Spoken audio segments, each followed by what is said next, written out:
Þriðja fundi framhaldið og fyrir tekið 13. mál. Það tillaga starfsreglum breytingar á ýmsum starfsreglum flutt af forsætisnefnd og framsögumaður Guðmundur Þór Guðmundsson, lögfræðingur kirkjuþings og mun hann nú taka til máls. Forseti, ég flyt 13. mál á þingskjali númer 13. Þetta svona að venju, svona lítill bandormur sem við köllum svona teknilega breytingar og annað. Og ég leyfi mér að nota sömu aðferð og gert var í morgun. Ég ætla ekki að fara að lesa þetta frá orði til orðs. Það sem að máli snýst í fyrstu grein tillögunnar að í þessu felst að svokölluð þóknananefnd sameinuð kjaranefnd kirkjunnar og þar með fækkar eina nefnd í nefndaflórunni. Það má þá orða þetta þannig að þóknananefndin sé sem sagt lögð niður og verkefni hennar óbreytt færast til kjaranefndar kirkjunnar. Nú í öðru lagi þá er tæknileg breyting orðið kirkjuráð fellt út. Það hafði greinilega láðst að mönnum að gera það í fyrra í lagarhreinsun. Síðan sett inn ákvæði sem var í starfsreglum kirkjuráð og féll út við niðurlagningu starfsreglum kirkjuráðum síðustu áramót. Og ákvæði, ég ætla nú samt að lesa það algjörlega óbreytt. Skylt að leggja fram í þingnefndum hverja þær upplýsingar sem óskað eftir á þingfundi eða í nefndum, nema lög mæli á annan veg og 3. málsliður verður 4. málsliður. Síðan ákvæði til bráðabirgða sem kveður á að þær ákvarðanir sem þóknananefndin hefur tekið, þær haldi að sjálfsögðu gildi sínu uns ef og þegar kjaranefnd kann að taka nýjar ákvarðanir á þessu sviði. Ég geri þá ekki að svo stöddu tillögu nefnd eða aðra umræðu þar sem að það var kynnt hér að. Forseti freista þess að það verði bara ein umræða þetta mál. Til máls tekur Óskar Magnússon.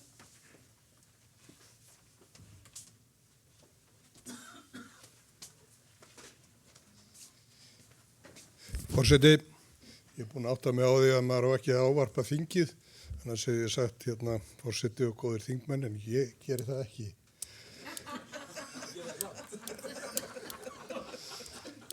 Ég stend hér sem formaður þóknananefndar og ég verð nú má til mig að segja ykkur að ég var að það fyrir misskilning. Ég kom hér inn fyrir einhverjum árum stuttlega sem varamaður. Og þá var hér til nefnd sem hér þjóðmálanefnd og það var eitthvað samblástur það að við reyndum að endurreisa hana og ég var settur í hana. Félst á það og það mætti kjósa mig í hana. Svo hitti ég Ragnhildi á ganginum og hún spyr mig þessa þjóðmálanefnd, hvort ég sé til að vera í þjóðmálanefndin. Ég segi já, ég er búinn að svara því.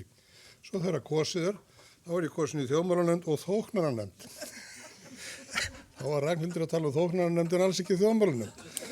Og ég er búinn að sitja uppi með þessa þóknananefnd síðan þetta var og hefur verið að reyna að leggja hana niður eða gera sem allra, bara gera þetta eins og í ríkinu og hafa þetta eins einfalt og mögulegt og ég er afskaplega ánægður með þessa tillögu sem að vísu var ekki borin undir mig, frekar en það þegar ég var kosin. Þannig að þetta er nú allt í lagi. En það eina sem er svona kannski alvaran og sem veldur þín og ég er ekki standa hérna upp til að segja ykkur skemmtisögur. Ég var við það í nefndinni að það var svona vaxandi ásókn í peninga. Það að segja, það voru reglur og eru ágætar reglur greiðslur fyrir fundastörf og allt þetta og þessi störf. Svo bjuggum við til á sérstökum ástæðum svona undantekningarreglum þar sem að hér hafði unnið stór og mikil eða 3 manna nefnd lögfræðingar sem var kallað vitringarnir 3 og það þurfti að búa til svona snúning til þess að það væri hægt að borga með sanngjörnum hætti fyrir það og eftir það varð mikil ásókn í það að skilgreina ýmsar nefndir sem störfuðu á vegum kirkjunnar undir þá reglu og það er í gangi og ég ætla þetta eru bara varnaðarorð að við skulum halda áfram að vanda okkur við það að spara peninga innan kirkjunnar og ekki gera eilífar kröfur þóknanir til, þó þess ekki þóknanarnefnd til kjaranefndar. Við skulum reyna að halda okkur við þá hóflegu gjaldskrá sem að verið hefur í gildi í öllum aðalatriðum. Og helst vildi ég að við afsöluðum okkur þingfararkaup á kirkjuþingi, þú er ekki að leggja það til. Takk. Til máls tekur Axel Árnason Njarðvík og eftir honum Guðni Már Harðarson og svo Arna Grétarsdóttir. Forseti, þetta var skemmtileg saga sem hann sagði frá hann Óskarum sína innkomi í þóknunarnefnd og kannski þurfa menn að vanda sig sem fyrr og aldrei kannski eins og núna. Hérna það gæti, auðvitað að tala þotni, þið áttu ykkur á því. Þú skrollar aðeins niður, Hermann, ef þú ert þarna, en stundum það þingvarakaup, farinn. Ekki fest okkur í þóknunum. Nei, þetta skiptimáli, það var að búa til reglur og það verður að vera alveg skýrar hvenar þetta kjaramálanefnd þjóðkirkjunnar með litlu eða stóru. Þetta eru tvö ólík batteri. Ég veit alveg hvað þeir mæna, en þeir sem koma eftir okkur lesa þetta og segja, það stendur hérna, þetta svona. Og menn rati þóknunarnefnd. Við látum lesa þetta. Við prófum ekki að lesa þetta. Þá tekur Guðni Már Harðarson til máls og eftir honum Arna Grétarsdóttir.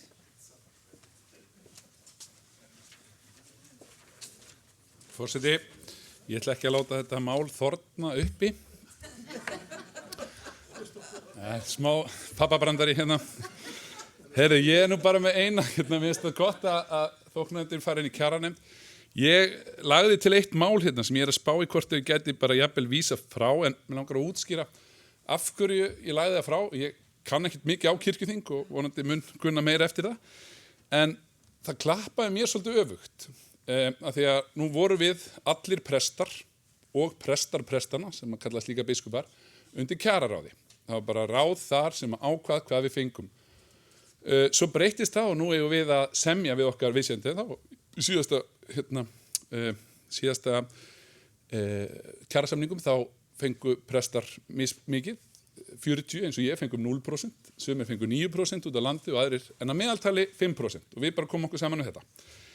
Mér brá svo þegar ég áttaði mig á því að biskupar hefðu ekki verið að semja með sama hætti og við.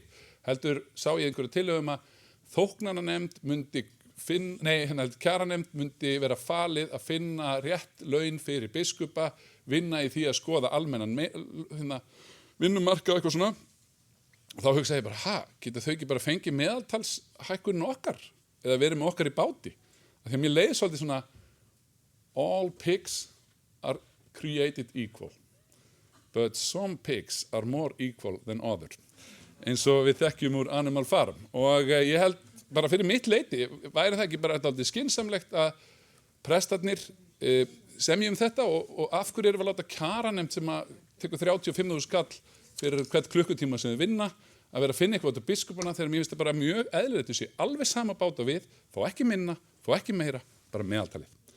Það er mín tillaga, en ég er svona veltið fyrir mér hvort að við þurfum ekki að ræða, kannski að þetta draga hana frá mér, langaði bara, þetta býr í hjarta mér, mér finnst þetta rétt, en ég veit ekki hvort ég þarf að leggja þetta mál mitt til eða hvort það sé að koma inn í þetta mál sem er að svipa með því, þeir sem er lögfræðingar með að ræða það.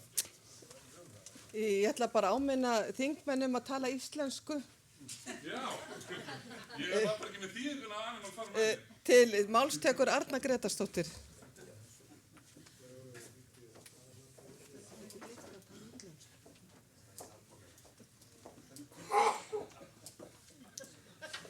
Forseti, já, nú skal við snakka norsk, veit þið.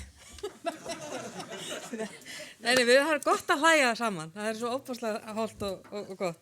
Ég fagna þessari tillögu og hefði viljað sjá að gengið aðeins lengra það sem er starfskjaranemnd, það sem er allar þóknanir, öll laun væri inn í einni nefnd.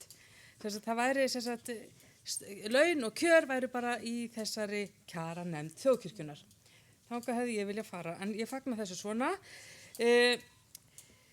Mér langaði aðeins til þess að minnast að það hefði verið gaman, herra fyrrverandi formaður þóknunarnefndar, að ef þú hefur ekki bara að tala um ágirndina, heldur líka þegar við byrjuðum í kirkjuráði og sendum á þóknunarnefnd beiðni að lækka laun kirkjuráðsfulltrúa. Mér hefði þótt vænt að þau muna eftir því líka. Af því að við báðum lækkun launa og ég vil halda því til haga. Það er ekki bara fólk sem hefur verið á störfum innan kirkjuna sem hefur verið með ágirnd. í meira fé. Og það var tekið vel í þessa beini og það var lækkuð launin okkar og ég var bara mjög ánægð með það og við held ég öll líka. Þannig að ég held að þegar við erum búin að einfalda batteríið og það er komið bara ein kjaranefnd þjóðkirkjunnar sem sér að hafa yfirsýn yfir alla þætti, þá fáum við líka meiri jöfnu, þá erum við ekki að taka ákvarðanir á einhverju sikurum hótnum þar sem við erum að taka ákvarðanir þennan hóp hér og það er eitthvað svona hátt og svo næsti hópur hann fær eitthvað annað og þá er ákveðin yfirsýn og við fáum ákvarðanir verða sanngjarnari og fjárhagsnefnd kirkjuþings hefur þá kannski mögulega meiri yfirsýn að það sé ekki verið að taka ákvarðanir á skjön við fjárhagsáætlun. Annað, þóknarnefnd, hún samkvæmt starfsreglum átti að birta allar ákvarðanir sínar á opnum vefsíðu þjóðkirkjunnar og það er vel, en hún gerði bara, það er bara gjaldskráin eða tímaeiningarnar, en fundargerðirnar voru aldrei opinberar. Þær fóru aldrei inn á ég fann þar allavega aldrei, en það var gjaldskráin var þar inni. En það var ýmislegt í fundagerðunum sem var að taka ákvarðanir laun, þannig að ég myndi vilja að einhverjum stað, kannski væri það inn í framkvæmdanefnd sem hefði yfirsýn þá yfir þær ákvarðanir sem kjaranefnd þjóðkirkjunnar og ég ger ráð fyrir að framkvæmdastjórinn muni vinna þétt með kjaranefnd til þess að vera í samtalinu um fjárheimildir og annað. En þá ætlum ég ekki að hafa það með lengra. Takk. Fleiri hafa ekki hvatt sér hljóðs og þingheimur sammála það að taka þetta mál í einni umferð. Þessi geta samþykkt það, gjör svo vel ekki að merki. Einhver á móti, það er samþykkt. Þannig er þá málið afgreitt frá kirkjuþingi. Þá tökum við fyrir 35. mál og það er... Já, þá ber ég málið upp í heild. Þessi geta samþykkt það, gjör svo vel ekki að merki. Takk fyrir, það er samþykkt og þannig afgreitt frá kirkjuþingi. Og þá er tekið fyrir 35. mál og það er Guðmundur Þór Guðmundsson sem er lögfræðingur kirkjuþings sem mun mæla fyrir því.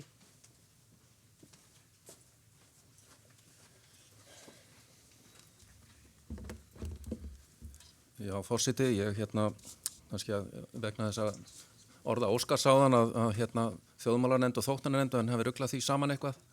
Þá var gaman að geta sagt frá því að við vorum aðeins að ræða saman áðan og þá kom til það var nefnt orðið varnarmálastofnun en einhver misheyrði og taldi að það væri verið að segja vandamálastofnun en svo að það leiðréttist nú reyndar en svona geta nú orðin verið misskilist. En ég flyt hér tillögu til þingsályktunar um stefnu þjóðkirkjunnar. Til skýringar skal þess getið að þessi tillaga í rauninni mjög áþekk þeirri tillögu sem var flutt í morgun af Bryndísi Möllu, Elídóttur, fulltrúa á þinginu að það er verið að gefa framhaldslíf til að fá meiri tíma til að endurskoða safn það af stefnumálum sem enn þarf að huga að. Og þá með sama hætti er gert ráð fyrir því að kirkjuþing álykti að stefnur þjóðkirkjunnar haldi gildi sínu eftir því sem við á. Þannig að það er í sjálfu sér ekki sett tímamörk. Stefnurnar eru taldar upp í greinargerðinni eins og þingfullur að hafa væntanlega séð. Og að sjálfsögðu vitum við það að það er auðvitað búið að samþykkja nýja stefnur til dæmis á síðasta hausti þannig að vinnan er auðvitað hafin við endurskoðun þar sem það þykir þar sem þörf þykir vera á því og náttúrulega þarf ekki að tala um fræðslustefnuna sem var flutt hér og vímuvarnastefna í fyrra og fleiri stefnur. Fyrir þessu þingi liggur fasteignastefna en sem sagt tillagan snýst eingöngu um það að gefa öllum þessum stefnum áframhaldandi líf þangað til og þegar menn telja tímabært að setja nýjar stefnur og ég held að ég geri þá ekki tillögu málsmeðferð að svo stöddu að minnsta kosti. Orðið er laust. Axel Árnason. Nei, við verðum að taka þarna umræðina bara á sér námskeiði hérna. Forseti, vegna skjala, ef þú getur skrolla neð, alveg neðst í skjalið, að bara geta þess að þetta númer 17, umhverfisstefna þjóðkirkjunnar ódagsett, hún er dagsett á kirkjuþingi 2017, samþykkt þá. Af því það er hálf astanlegt að skrifa svona og vitandi það að maður veit betur, koma því bara til skila að skjalið sé prentað upp með þessari dagsetningu þessa kirkjuþings þarna 2017. Takk fyrir þessa ábendingu, Axel, og þetta verður lagfært. Fleiri hafa ekki hvatt sér hljóðs og þá leggur forseti til að málið sé bara ein umferð þeir sem geta samþykkt það. Gjör svo vel ekki að merki. Takk fyrir. Þá ber ég málið upp í heild þeir sem geta samþykkt það. Gjör svo vel ekki að merki. Takk fyrir. Þannig er 35. mál afgreitt frá kirkjuþingi. Fyrir er tekið þá 27. mál. Það tillaga til þingsályktunar framtíðarskipan framkvæmdanefndar kirkjuþings flutt af Steindóri Haraldssyni, Óskari Magnússyni, Áslaugu Kristjánsdóttur og framsögumaður Steindór Runeberg Haraldsson og tekur hann út til máls.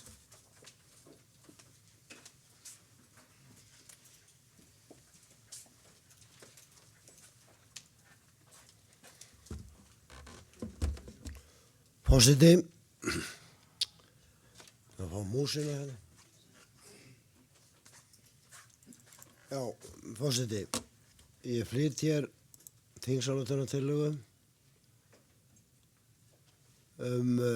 framtíðarskipan framkvæmdanefndar svohljóðandi. Kirkjuþing 2022 til 2023 samþykkir að fela forsætisnefnd að láta fara fram endurskoðun og framtíðarskipan framkvæmdanefndar kirkjuþings. Greinargerðin á kirkjuþingi 2021 til 2022 var kosin nefnd sem hafði þann tilgang að fylgja eftir ákvörðun kirkjuþings. Erindisbréf var samið fyrir nefndina og hefur hún gengið undir nafninu framkvæmdanefnd. Nefndin var kosin til 1 árs. Kirkjuþing var sammála að þessu ári liðnu væri rétt að endurmeta starfsemi og tilgang nefndarinnar og eftir atvikum að semja hana starfsreglur. Áður en verður farið í þá vinnu, telur flutningsmaður rétt að endurskoðu verði framtíðarskipan nefndarinnar. Fylgja þessu eftir í örfáum orðum. Þetta er nákvæmlega svona að þegar við þessi nefnd var skipuð á síðustu hausti, þá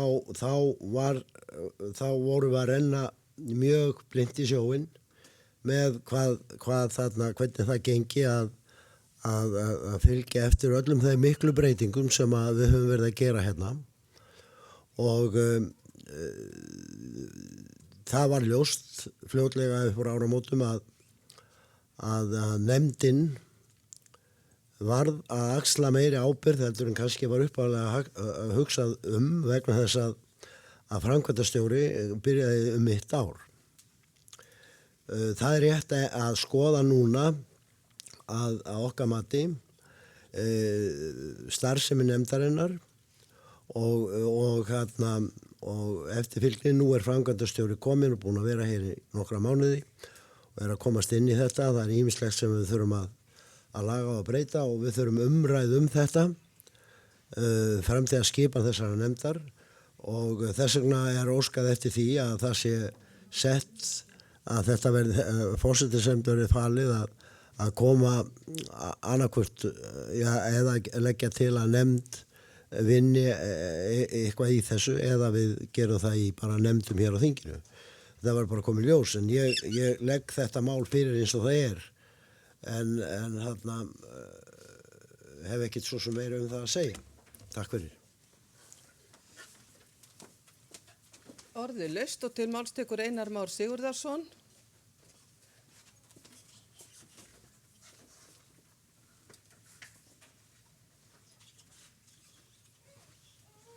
Forseti, ég vil bara fyrir hönd okkar Önnu Guðrúnar sem erum hér 2 á þingi í framkvæmdanefndinni að við fögnum þessari tillögu og vonumst við eftir því að þessi vinna fari sem allra fyrst í gang því þetta er mikilvægt. Bara í framhaldur því sem við viljum tala bæði í gær og í dag. Þá skiptir þetta máli. Við þurfum auðvitað að yfirfara hluti sem eru nýir og kanna hvað má betur fara. En af því að ég sitt við hliðina á Axel og Axel hefur ekki sýnt neitt farasnið úr sætinu, þá held ég að ég verð að benda hér á eitt orð sem er rétt. Það eru fleiri en eitt flutningsmaður, þannig að við þurfum að hafa flutningsmenn. Já, það er eina sem þurfum að gera. Arna Gretarsdóttir tekur til máls. Orðið laust, bara í stuttan tíma.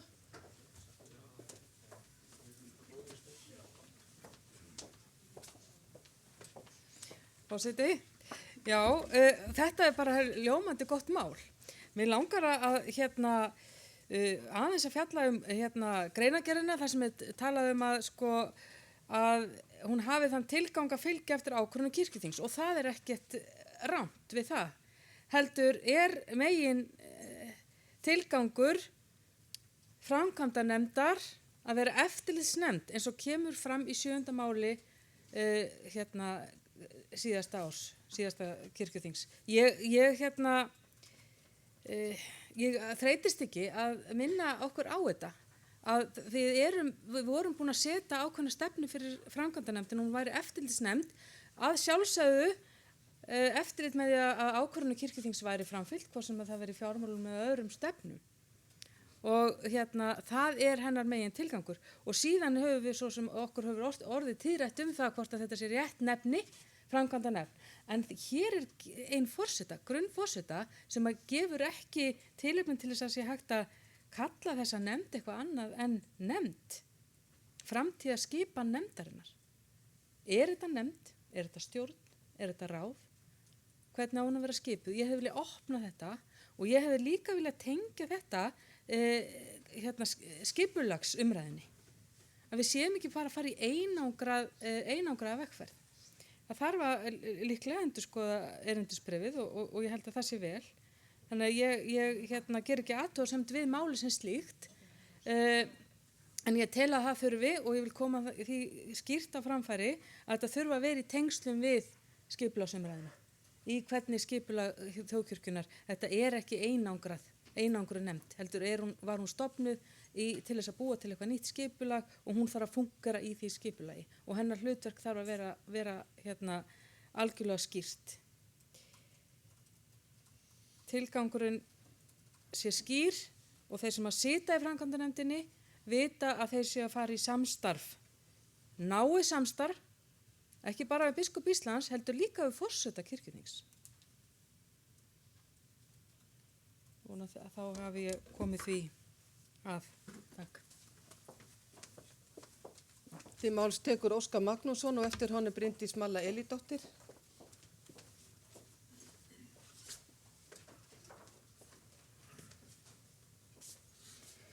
Forseti, ég taka undir það sem Arna segir hér, að þetta er ekki eiland í skipulagi kirkjunar og enda var það ekki til þess þannig stofnað að þetta var gert sem satt til og tekið fram að það verið til endurskoðunar eins og fram hefur komið.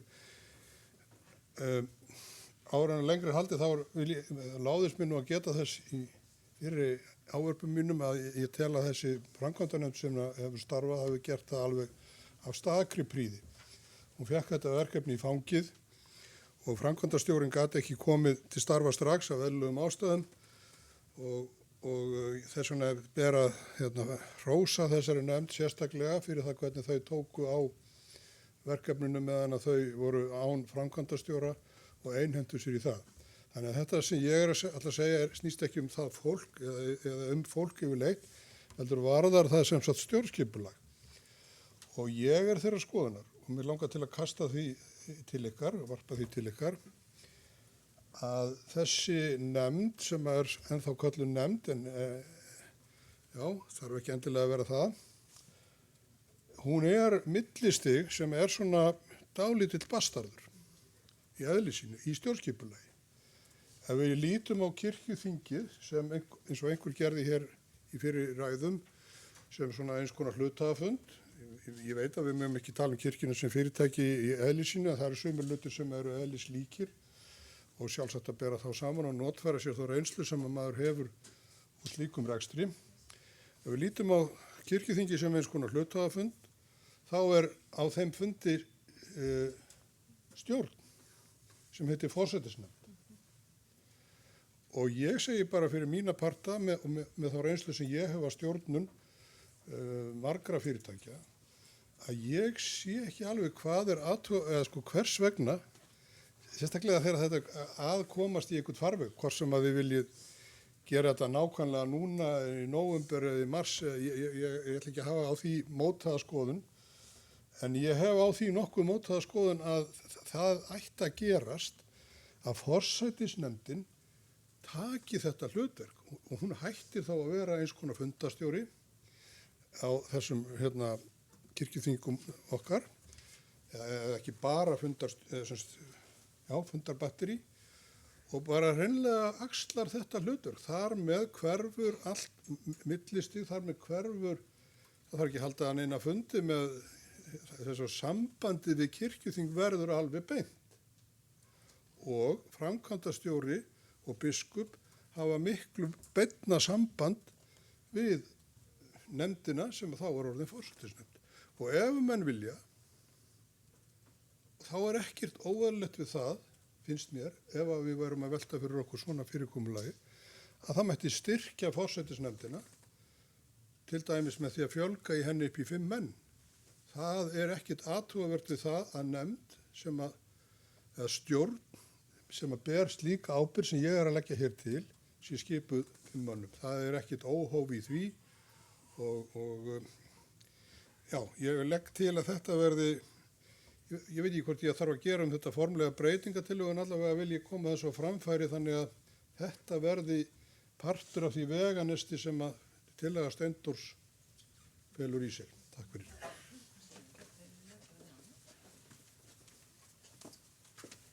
Löggjafarnefnd fær náttúrulega málið og getur gert á því tillögur til breytinga. En þá tekur til máls Bryndís Malla Elídóttir.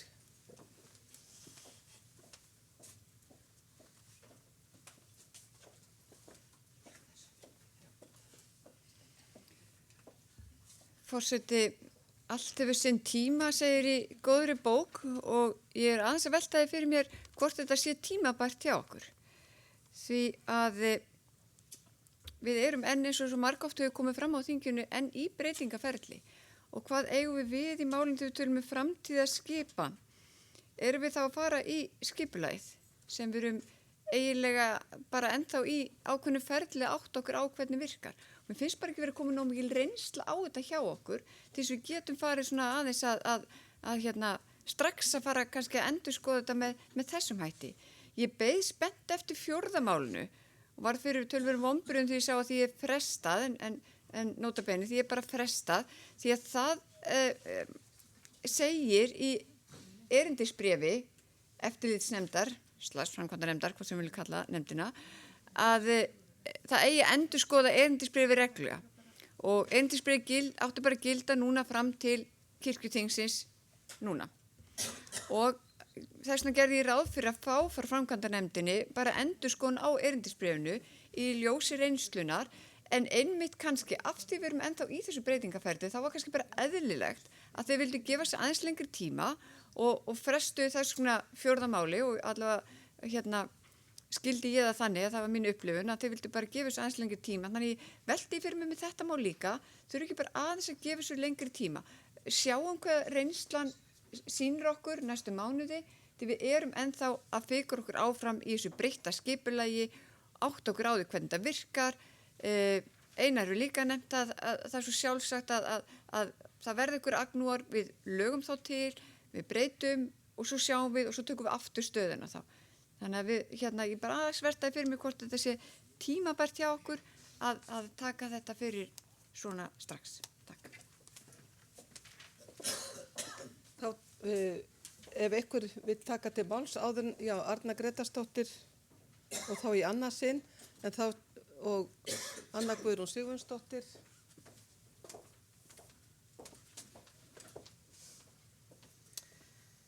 Forseti, já, af því að það kom svona kannski ekki skrifuleg breytingatillaga frá Óskari Magnúsinni, þá var ég aðeins að fá að svara því, af því að þetta var alveg allt til umræðu varðandi forsætisnefndina og hún tæki þetta hlutverk að sér. En forsætisnefndin hefur bara mjög ákveðið hlutverk og það er bara alveg skýrt í þingsköpum, það er að stýra hér fundum og allt fari fram með þeim skikkan sem það á að fara fram.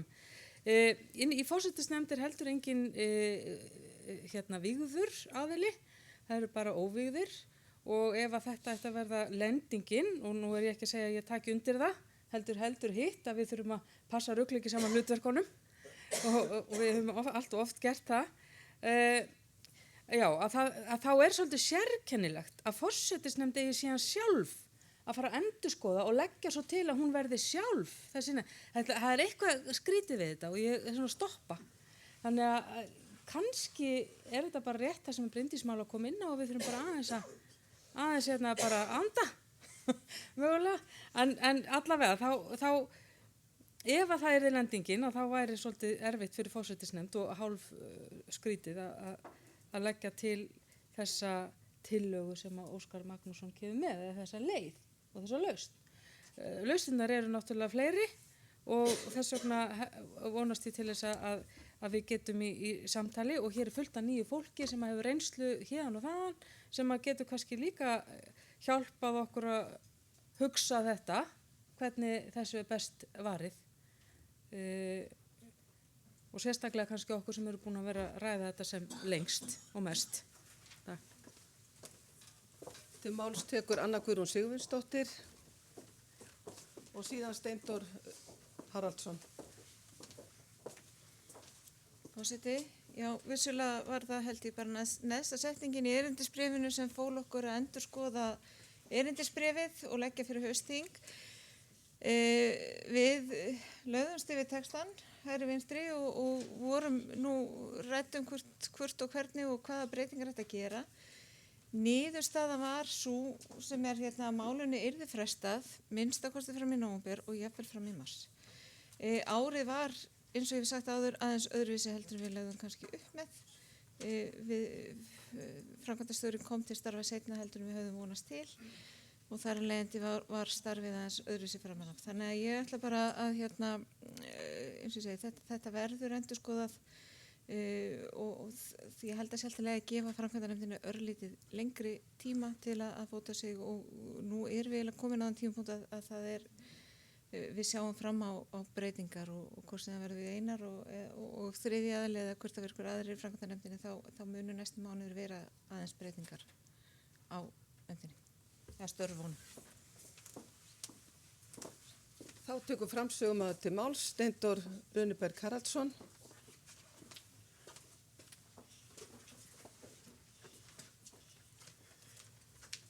Í forseti, já, þakka þetta, en hérna, þegar ég var að setja þetta niður á blað, þá var það eingöngu vegna þess að það var verið uppfylla óskir síðasta þings að þetta kæmi fyrir, ég sá þetta hvergi og þess vegna setti ég þetta á blað sem þingsályktunartillögu og með því að vísa þetta til forsætisnefndar þá er náttúrulega hugsunin auðvitað svo að þá myndi forsætisnefnd láta kjósa nefnd þess að fara í þetta mál. En þetta er mál sem að fer væntanlega í löggjafarnefnd og til annar umræðu. Ég myndi telja eðlilegt að það yrði skipuð nefnd til þess að skoða. Það er eitt sem við þurfum líka að gera sem við höfum kannski ekki rætt hérna. Við höfum rætt mikið skipuritið og skipulagið. Það þarf að endurskoða þetta og við þurfum að fara í þá vinnu. En það er eitthvað, sko, allt þetta sem við erum að tala þetta, eins og Malla segir, auðvitað er þetta eitthvað sem við gerum ekki núna, en við þurfum að byrja á því, skiljiði.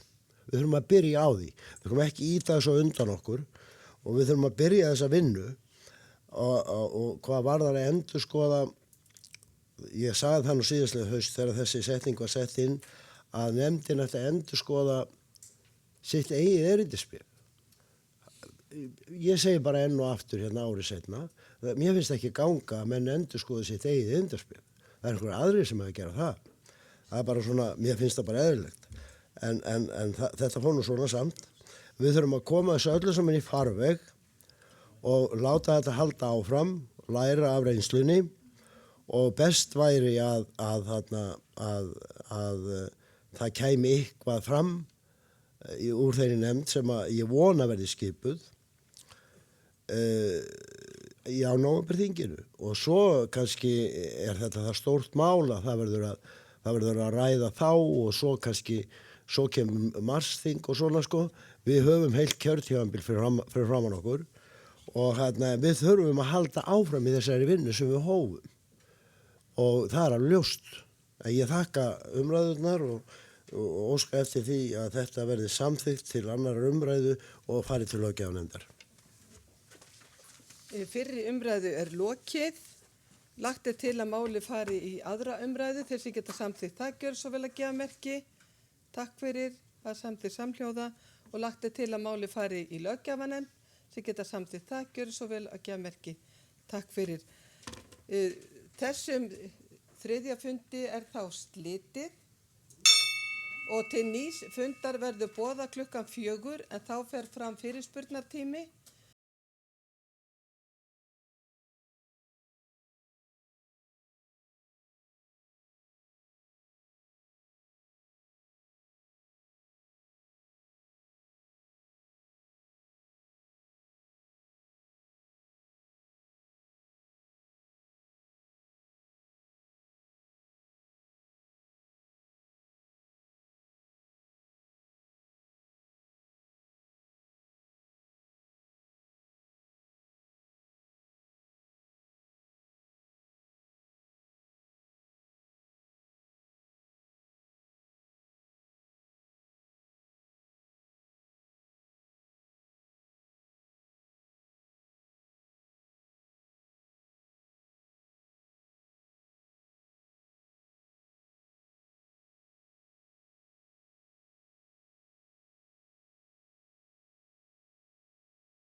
Fjórði fundur á kirkjuþingi 2022-2023 er settur.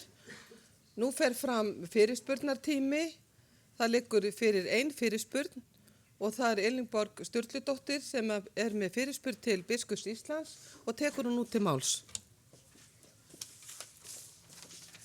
Forseti, það er nú leitt að vera að trufla ykkur frá þessari fínu kaffiveitingum sem að hér voru á borðnar, en ég er með eina fyrirspurn til frú Agnesar M. Sigurðardóttur og snýr að jafnlaunavottun þeirri sem hún gat í skýrslu sinni.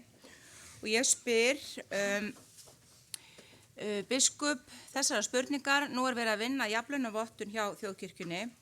Er tekið með reikningin hverjar aukaverkatekjur presta eru í sambandi við jafnlaunavottunina? Takk fyrir.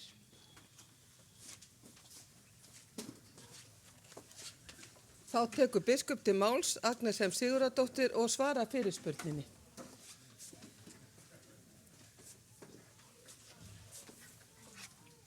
Já, forseti, takk fyrir þessa fyrirspurn, séra Elínborg. Svarið er nei. Jafnlaunavottunin felur einungis í sér úttekt á launasetningu hjá þjóðkirkjunni. Þar sem að aukaverkin er ekki greidda biskupsstofur, það voru þau ekki hluti af launasetningu presta. Og þess vegna eru það ekki tekið með. Þetta er stuttasvari. Þetta er lengra svar. Það er 1-3 blaðsíður. Nei. Er þetta ekki svarað þetta spurningu þinni? Má ég bæta að segja? Já. Til máls tekur Elínborg Sturludóttir. Já, forseti, tilefni fyrirspurnarinnar er svo að ég held að það sé óhjákvæmilegt ef að kirkjan ætlar að fá þessa jafnlaunavottun að horfa til þess hvernig raunverulegar tekjur stéttarinnar eru, þar að segja sem snýr að prestastéttinni, þeim hluta starfsmanna kirkjunar sem að jafnlaunavottunin nær til. Ég veit að prestar eru ekki einu starfsmenn þjóðkirkjunar, en hér í dag hefur komið fram að það eru fáir snillingar í stéttinni. Þetta er tilvitnun. Það eru örfáir snillingar sem að jarðsyngja meginþorra þeirra sem jarðsungnir eru. Og mér segir svo hugur að ef að það væri tekið með í reikningin hvernig launamálin koma út þegar það er reiknað með, þá myndi halla verulega á prestsvígðar konur.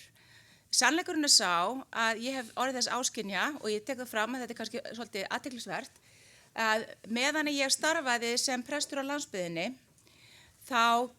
og starfaði sem prestur á landsbyggðinni í 15 ár, þá var einu sinni kom það fyrir að sóknarbörn mín leituðu ekki til mín með útför. Og það var vegna þess að ég var kona. Síðan ég kom hingað til Reykjavíkur er bara algjörlega annað upp á teningnum. Ég held að ég geti sagt að prestsvígðar konur á höfuðborgarsvæðinu er í miklu minnihluta þeirra sem eru beðnar útfarir. Þess vegna held ég að það sé mjög mikilvægt að skoða það hvernig á því getur staðið, eða þetta held ég að skekki mjög tekjuskiptinguna hjá vígðum þjónum kirkjunnar. Takk fyrir. Það er tilefnið. Biskup Íslands tekur til máls og svarar í annað sinn. Já, þetta er auðvitað alveg rétt, en þetta er kannski hluti af þeirra umræðu sem aukaverkin eru. Kann að vera, En ég skal lesa hérna líka annað sem er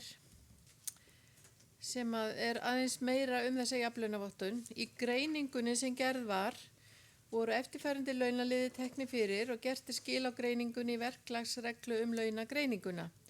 Laun sem notuð eru í launagreiningu eru grunnlaun, föst yfirvinna og bifreiðastyrkur. Prestar fá fastar aðrar aukagreiðslur, einingar, sem sagt innan sviga, fyrir vinnu álag, þar sem vinna þeirra fer mikið fram utan hefðbundins dagvinnutíma, bæðum helgar og kvöldin og nóttinni.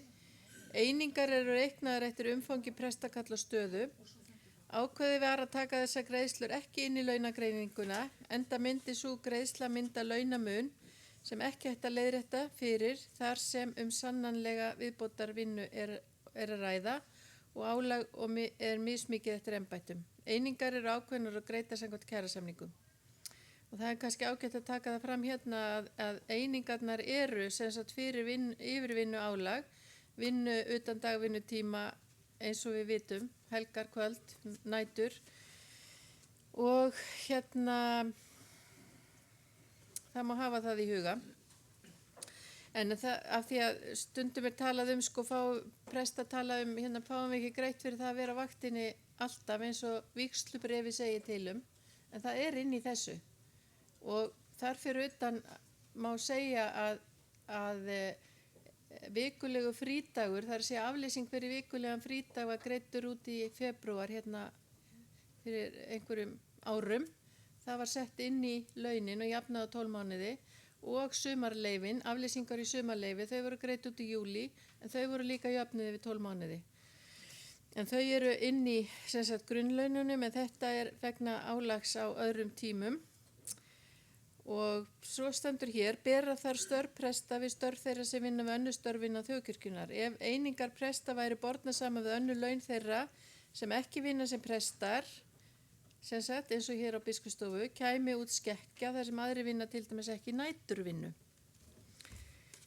Takk fyrir. Aðeins bæta við kannski, en það er ekki þar með sagt að það verði ekki þannig. Þetta var bara gert núna og jafnlaunavottunin er eins og hún var ákveðin í dag og við erum mjög glöð hér innan dyra að hún var samþykkt í dag og stimpluð og svo verður haldið áfram að vinna þetta. Það gildir í 3 ári hvað skipti. Fyrirspurnin er svarað og þá er þessum fundi slitið.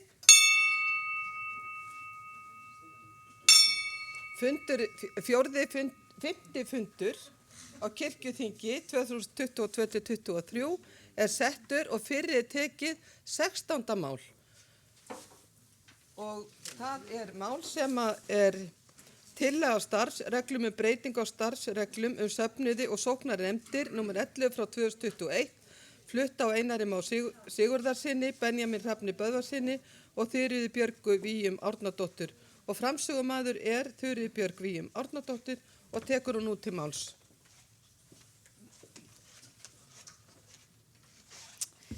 Forseti, ég flyt tillögu að austan að starfsreglum breytingu og starfsreglum söfnuði og sóknarnefndir nr. 11 frá 2021. Kirkjuþing 2022-2023 samþykkir eftirfarandi breytingu og starfsreglum söfnuði og sóknarnefndir nr. 11 frá 2021. Við 6. grein starfsreglana bætist ný málsgrein, 7. málsgrein sem hljóðar svo: Þrátt fyrir ákvæði 5. málsgreinar 3. greinar er leikmanni heimilt að bjóða sig fram og starfa í annarri sóknarnefnd en þeirri sem er í sókn sem hann tilheyrir samkvæmt lögheimilisskráningu. Ef sóknarnefndirnar eru innan sama prestakalls. Leikmaður verður að uppfylla almenn skilyrði þess að geta tekið sæti í sóknarnefnd. Leikmaður getur aðeins starfað í einni sóknarnefnd hverju sinni. Og önnur málsgrein starfsreglur þessar sem settar eru með heimild í 8. grein laga þjóðkirkjuna númer 78 frá 1997 öðlast gildi við birtingu. Ég ætla bara aðeins að fá að grípa inn í greinagerðina.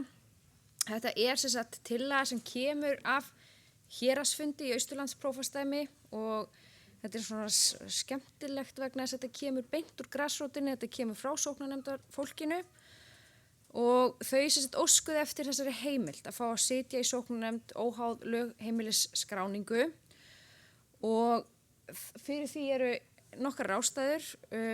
Það hefur reynst erfitt að manna sóknarnefndir í minni sóknum á landsbyggðinni þar sem að fólki fækkar og það eru fólksflutningar á milli sókna svona tíðari heldur en áður. Og við höfum bara orðið vör við það að það er fólk sem óskar eftir því að fá að sitja áfram í sóknarnefnd í sinni gömlu sóknarkirkju þrátt fyrir að hafa þurft að færa lögheimili sitt og stundum bara kannski rétt yfir sóknarmörkin. Sumir vilja meina að lausnin sé að sameina sóknir en það er ekki endilega alltaf lausnin og þetta eru svona litlar sóknir sem eru að reyna að halda í sjálfstæði sitt og eru að reyna að finna einhverja lausnir til þess. Stundum eru það fámennar en stundum er það bara hreinlega vegna þess að fólk vill bara fá að starfa áfram í sóknarnefndinni. Já, það er sérst ekki verið að færa skráningu á milli sókna heldur er þetta bara heimild til þess að fá að starfa áfram eða starfa í sóknarnefnd. Já, ég legg til að málið fari í aðra umræðu og í löggjafarnefnd. Já. Orðið er laust og til máls tekur Stefán Magnússon og eftir honum hefur beðið orðið Anna Guðrún Sigurvinsdóttir og svo Jónína Gísladóttir.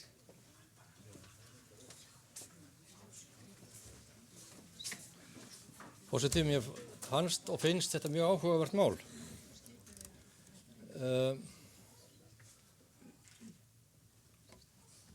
Það eru á því nokkrir vinklar en heilt yfir finnst mér þetta góðar tillögur. Við tókum þetta fyrir heim í héraði á þingmálafundi og það var dálítil umræða þetta og það kom náttúrulega fram ýmsar vangaveltur þetta. Á þetta að einskorðast við flutning innan prestakjalls til dæmis. Ég sé ekki í fljótu bragði að þetta þurfi endilega að bindast við það. Ef við tökum bara úr mínu nær umhverfi þá getur verið að einhver álpilst til að flytja yfir ána á Akureyri og er það komið inn í annað prestakall en vill bara halda sinni tryggð við sóknarkirkjuna sem var í og kannski hefur verið þar í sóknarnefnd eða hvað. Þjónar það einhverjum tilgangi að segja nei við slíku? Ég sé þannig ekki alveg. Það má líka velta fyrir sér á að má þetta gilda sjáu þið alla sóknarnefndinu eða eitthvað einskort, jú þetta má en bara þegar umræðir einn sóknarnefndamann. Þetta er svona bara, kann að vera pínu ankannlegt ef að öll sóknarnefndin er búsett annars staðar á landinu En samt, hver er hættan við að fara að prófa þetta Þetta fer aldrei verið illa og svo það er vafalaust hægt að setja líka einhver skilyrði ef menn eru þannig stemdir að vilja binda þetta við einhver þetta má af uppfylltum einhverjum skilyrðum. Man getur svo alveg velt því fyrir sér og reynda að finna einhver dæmi slíkt en ég hallast að því að við opnum á þetta og leifum þetta og látum reyna á hvernig þetta kemur út. Til máls tekur Anna Guðrún Sigurvinsdóttir og eftir henni tala Jónína Gísladóttir. Forseti. Ég ætla að byrja á því að fagna því að hér kemur mál beint bara úr héraði frá grasrótinni og mér finnst það dásamlegt. Ég á örugglega eftir að tala í þversögninni sjálfa mig hérna núna því að ég bæði hlyndes og ekki. Við þurfum að skoða þetta svolítið vel frá ýmsum hliðum áður en að þetta verður samþykkt til að Stefáns er fína að við gerum þetta til tilraunar en það þurfa að vera skilyrði fyrir þessu. Mér langar líka til að við veltum því aðeins upp að ef ekki er þetta manna 3 manna sóknarnefnd í sókn, er þá kannski bara sóknin ekki starfhæf? erum við þá kannski farin að setja kannski plástur á slagæðarblæðingu? Ég veit það ekki. Í Grafarvogskirkju starfa kona sem býr í Garðabæ. Garðabær er ekki prestakallið okkar en mikið rosalega væri til að hafa hann í sóknarnefndinni hjá mér. Því þetta er kona sem ætti fullt erindi í sóknarnefndinni hjá mér en hún kýs að starfa í Grafarvogi en ekki í Garðabæ, einhverju hluta vegna. Mögulega er þetta kannski eitt af þessum tilfellum sem við ættum að vera með eina reglur fyrir landsbyggðina, litlar sóknir og aðrar fyrir höfuðborgarsvæðið því ég held að á höfuðborgarsvæðinu sé þetta kannski ekki alveg eitthvað sem við myndum vilja sjá að 7 manna sókn væri mönnuð 5 manns úr öðru hverfi. Eins og ég segi, ég veit ekki alveg hvorum megin ég mun kjósa þessu máli en mér finnst við eigum að skoða þetta.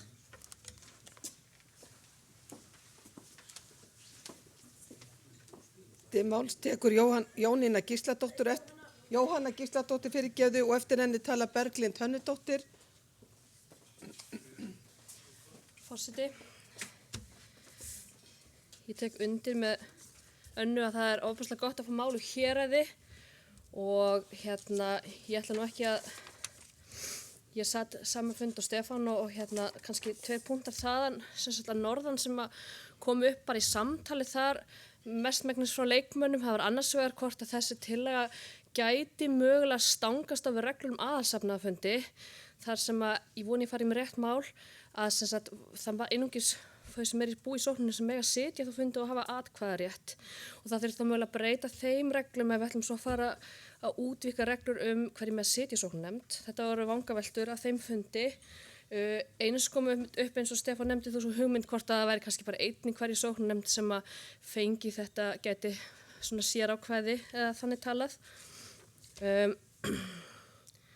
Ég segi fyrir mitt leyti, verandi núna með 6 sóknir undir mínum armi sem að sameinast núna í 2 sóknir, ég velti upp þeirri hugmynd að ef að staðan er þannig að við getum ekki manna sóknarnefndum nema fólki sem býr annars staðar, eins og hefur verið sagt nú þegar hér, að það sé mögulega komið tími á sameiningu.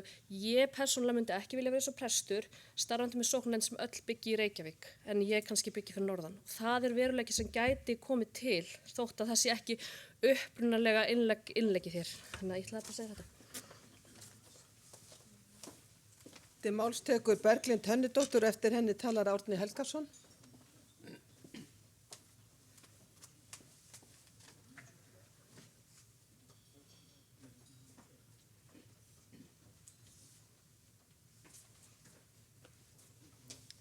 Forseti, ég ætla að byrja á svona lélegum pappabrandara að því að þetta mál er bókstaflega úr héraði. Það var sama á Egilsstöðum, þannig að það var mjög fyndið. En ég er með nokkra punkta varðandi þetta. Ég er mjög hlynnt þessu og líka á höfuðborgarsvæðinu fyrir sérstaklega við erum að reyna að gera kirkjuna aðlaðandi fyrir ungt fólk. Nú er ég alin upp í Seljakörfu, bjóð þar, fæ fyrstu vinnuna mína þar í Seljakirkju þegar ég er 12 ára, en svo fer ég út á leigumarkaðinn og ég flyt í Grafarholt. Ég hafði enga tengingu við Guðríðarkirkju, ég hafði enga tengingu við hverfið. Mér er aldrei dottið í hug að bjóða mig fram í sóknarnefnd þar, en ég hefði gjarnan gert það upp í Seljakörfu og starfa þar því ég var ennþá að vinna þar, ég var ennþá að heimsækja mömmu og afa, ég eyddi miklum tíma þar. En að því ég bjó í Grafarholti þá gat ég ekki starfa í þeirri sóknarnefnd. Ég flyt svo 3 í því ennþá að vinna í Seljakirkju en búin að flytja þá 3 á milli sókna.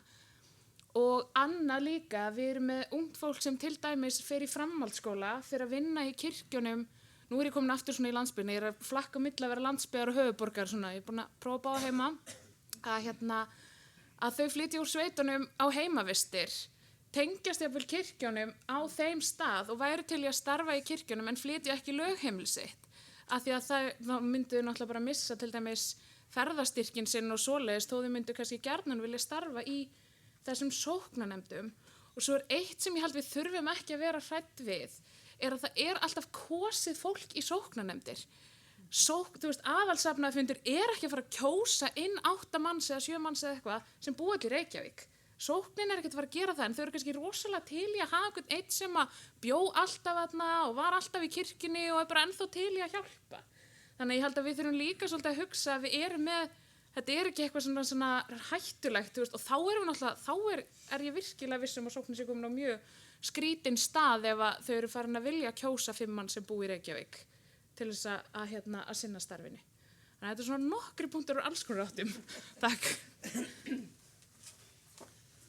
Til máls tekur Árni Helgason og eftir honum Steindór Haraldsson.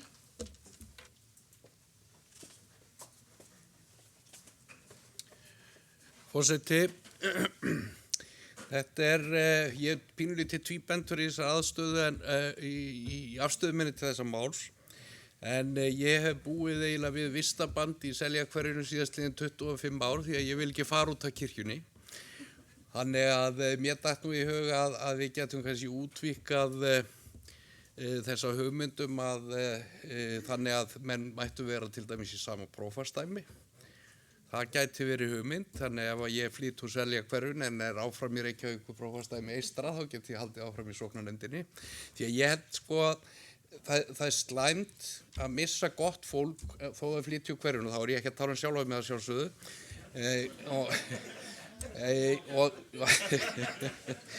Og þannig að það væri kostur að eiga þennan möguleika að það gæti haldið áfram. Ég held hins vegar að væri ekkit óskynsamlegt að hafa einhverja reglu sem að segja að það gæti aldrei verið meiri hluti sóknarnefndar byggi ekki í viðkomandi sókn. Vegna þess að við sáum það í könnunum sem við skoðum hérna áðan að þessi tengsl við sóknarbörnin sem að skipta svo miklu máli og ef að sóknarnefnda fólk er komið úr einhverjum öðrum hverjum þá getur það orðið til þess að þessi tengsl rofni. Varðandi aðalsafnaðarfundi þá held ég að það sé í sjálfu sér ekkert vandamál ef að það er leyft að kjósa þann sem að ekki á búsetu í sóknina, hann getur bara ekki kosið sjálfan sig. Þannig að ég held að það stoppi málið í sjálfu sér ekki. En ég myndi, held ég, leggja til að við myndum láta þetta reyna. Því að þetta er svo litið áhugavert að sjá hvernig þetta myndi þróast en með býstna ströngum skilyrðum og hugsanlega bara í einhvern tiltekinn árafjölda til að byrja með og endur með það síðan málið. Til máls tekur Steindór Haraldsson og eftir honum Rúnar Vilhjálmsson.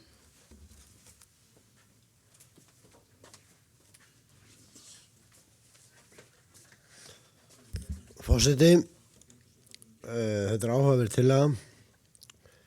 Hér fyrir nokkuð mörgum árum síðan þá voru umræður um að opna sóknir og að fólk geti kosið sjálft hvar það ætti að vera í sókn.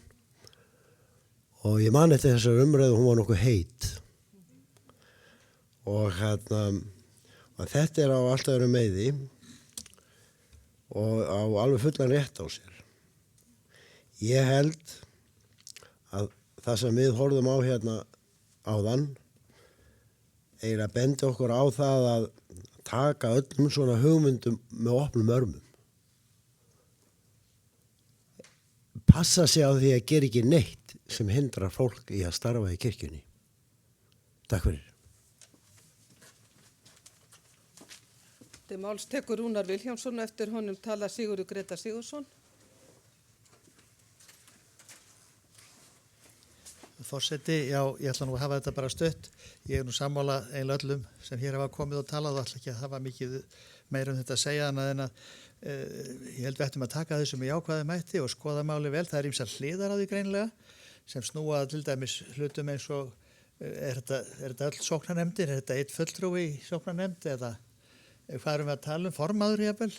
Þetta var að skoða það vel og svo þetta með aðalsafnaðarfund og kjörgengi og allt þetta þarf að skoða líka. Í þessu samhengi.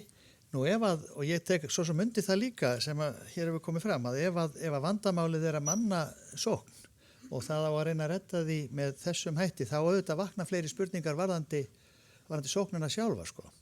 Og það hversu sjálfbær rekstur og stjórnun á málum kirkjunar innan sóknarinnar raunverulega er.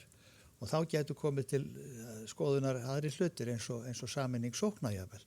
Þannig að nú svo erum við líka með ýmsa hluti í þessu líka. Það geti líka verið fólk sem vildi koma inn í sóknarnefnd sem var ekki þar áður. Ég er að hugsa um allt þetta frístundafólk sem býr í frístundabyggðum út um allt land og meira og minna þar, samhliða heimili sínu skráðu og lögskráðu. Þannig að erum við að tala þetta í báðar áttir. Við þurfum bara að skoða þetta vel og ég styð það að það sé gert. Takk. Til máls tekur Sigurður Grétar Sigurðsson og eftir honum talar Auður Thorberg Jónasdóttir. Já, forseti, ég svona einmitt tólka þessa tillögu sem svona ákveðin viðbrögð sérstaklega í fámennum sóknum sem eigendur högg að sækja til einhvern veginn að tryggja það að þær geti haldið sjálfstæði sínu ef það er annað borð vilja það. Og ég held að þetta sé mjög góð tillega. Ég tek undir mjög margt af því sem að hér hefur komið fram, að það meirinu opna þetta enn víðara, þannig að það er svo margt búið að segja sem ég hefði getað sagt, ég ætla að stoppa núna. Til máls tekur Auður Thorberg Jónasdóttir og eftir henni tala Guðni Már Harðarson.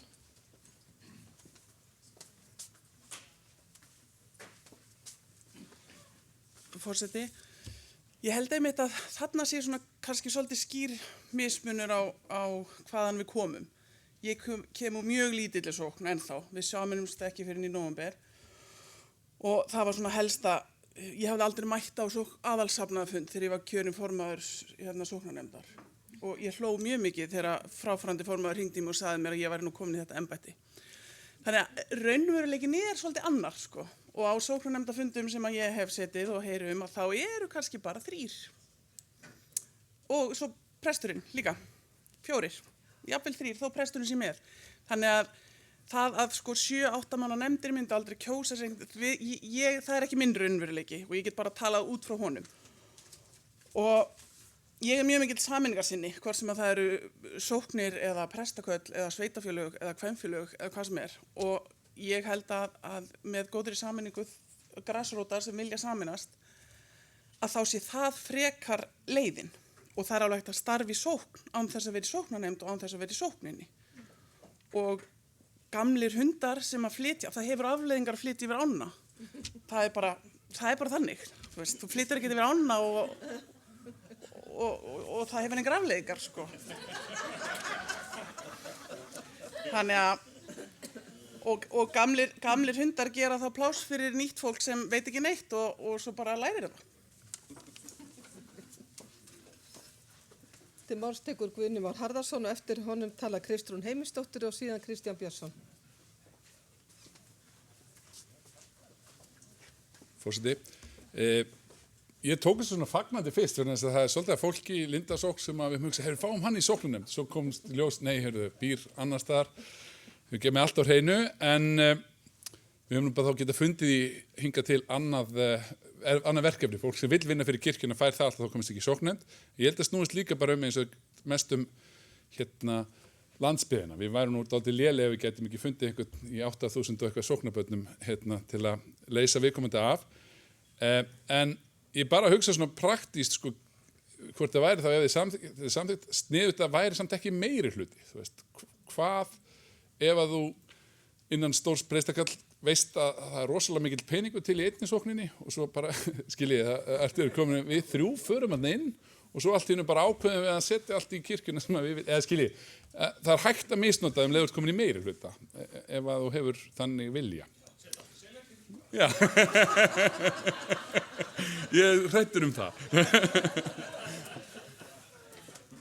Til máls tekur Kristrún Heimisdóttir og eftir henni tala Kristján Björnsson.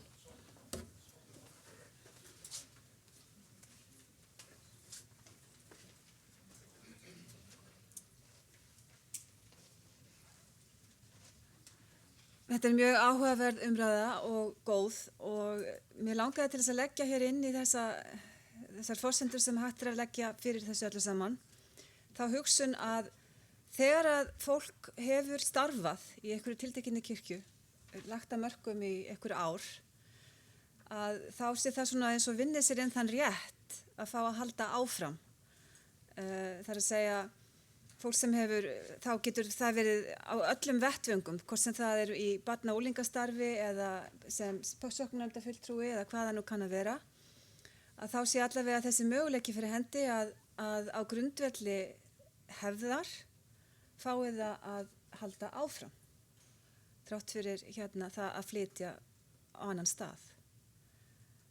Ég þekki þetta svolítið, ég hef orðið vitni að þessum svona uppákomum í þeirri sókn sem ég þekki best til á Seltjarnarnesi og þetta svolítið hart þegar fólk búið að vinna kannski 10, 12, 14 ár í sóknarnefndinni og bara hefur vilja til þess að halda áfram og þá hugsa maður þetta semst í samhengi við það, viðkomandi einstaklingur hefur lagt að mörkum svo og svo lengi, svo og svo mikið, hefur áhuga á þessu og ætti þess vegna að fá að gera þetta. Og ég held líka það sé mikilvægt að setja mörk gagnvart því að það geti aldrei orðið meiri hluti eða slíkt, en ég held að þessi regla eða svona hugsun myndi svona setja þetta í ákveði hóf en vera líka mjög sanngjörn og jákvæð fyrir kirkjuna og fyrir þá einstaklinga og halda tengslunum af því það auðvitað aðalmálið sem að ég held að sé eitt af þessu stóra þema. Eitt starsta þema sem kemur út úr þessu kirkjuþingi sé mikilvægi tengslana. Til máls tekur Kristján Björnsson og fleiri hafa ekki hvatt sér hljós, þannig að framsögumaður fær að... Nei, þú ert ekki framsögumaður. Einar Már Sigurðarsson. Næstur. Það slegist þetta að fá að komast í stólinn, það greinilegt sko. Herðu, já, forseti, það með þetta í huga að það hefði kannski verið allt snjallt að snúa þessu við í þessari tillögu að þetta væri heimild sem aðalsafnafundur hefði til þess að kjósa einhvern einstakling utan sóknar, en ekki þannig verið að tala að þannig sé einhvers konar heimild eða réttur einhvers að geta gefið kost á sér eða búið sér fram.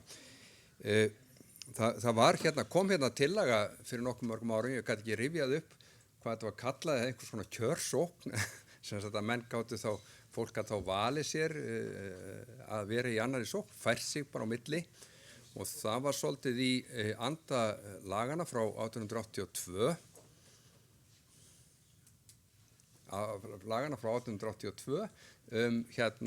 sem voru lög leysinga og sóknarbandi. Þau lög voru felld úr gildi í fyrra og felld út í lagarhreinsuninni. En þau eru jafn gömul fyrstu lögum sóknarnefndir, þannig að á Vatnslanótti hefur þetta verið svona kannski grunnurinn í hugsuninu alveg frá byrjun að fólk geti fært sig yfir. Munurinn á þessum tveimur tillögum, annars vegar löguna sem búið að fella úr gildi sem lagarhreinsun og svo hins vegar þessari tillögu sem var púað á kirkjuþingi eins bara hátt eins og ég hef bara nokkuð tímar heyrt að það sem menn sáu fyrir sér að prestur sem fer jafnvel á milli prestakalla í Reykjavík eða eitthvað og hann tekur með sér svona 100 manns eða eitthvað svoleiðis og yfir í nýju sóknina og byggt á vinsældum sínum og eitthvað svona að þessi tvö úrræði voru þá fylgdi með atkvæðisrétturinn og full réttindi í nýju sókninni sem hann býr ekki í þessi viðkomandi. En þessi hugmynd hún gengur út á það að það sé hægt að nota fólk í sóknarnefnd sem ekki býr í sókninni, lögheimili og það eru dæmi það hefur verið nokkur sinnum leitað til mín með ráð á þessu manda að fólk hefur flutt í burtu, yfir í þorpið eða eitthvað og það vill fá að vera áfram í sóknefnd eða þá að sóknefndin telur sér varla að geta starfað nema að hafa svona ötulan manneskju með sér áfram. Þessari tillögu fylgir svo vandi að sá sem að yrði kosin í sóknarnefnd með þessum hætti að hann hefur ekki atkvæðisrétt og getur til dæmis ekki samþykkt einu sinni ársreikningarna sem hann skrifar undir. Segjum að þetta sé gjaldkeri eða mjög talnaglöggur maður eða kona sem er sóst svona mikið eftir að koma úr annarri sókn. Bara bendi ykkur á þetta er mikill eðlismunur á þessu en upphaflega var gert ráð fyrir því með stofnun sóknarnefndana 1882, það er nú ekki lengra síðan að fyrstu sóknarnefndar eru settar á laginnar, að þá er gert ráð fyrir því alveg frá byrjun að það sé mörkin séu ekki algjörlega landfræðileg, heldur geti fólk óskað eftir því að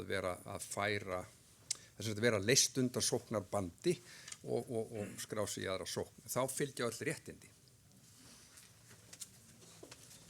Til máls tekur Einar Már Sigurðarsson og eftir honu talar Arna Grétarsdóttir.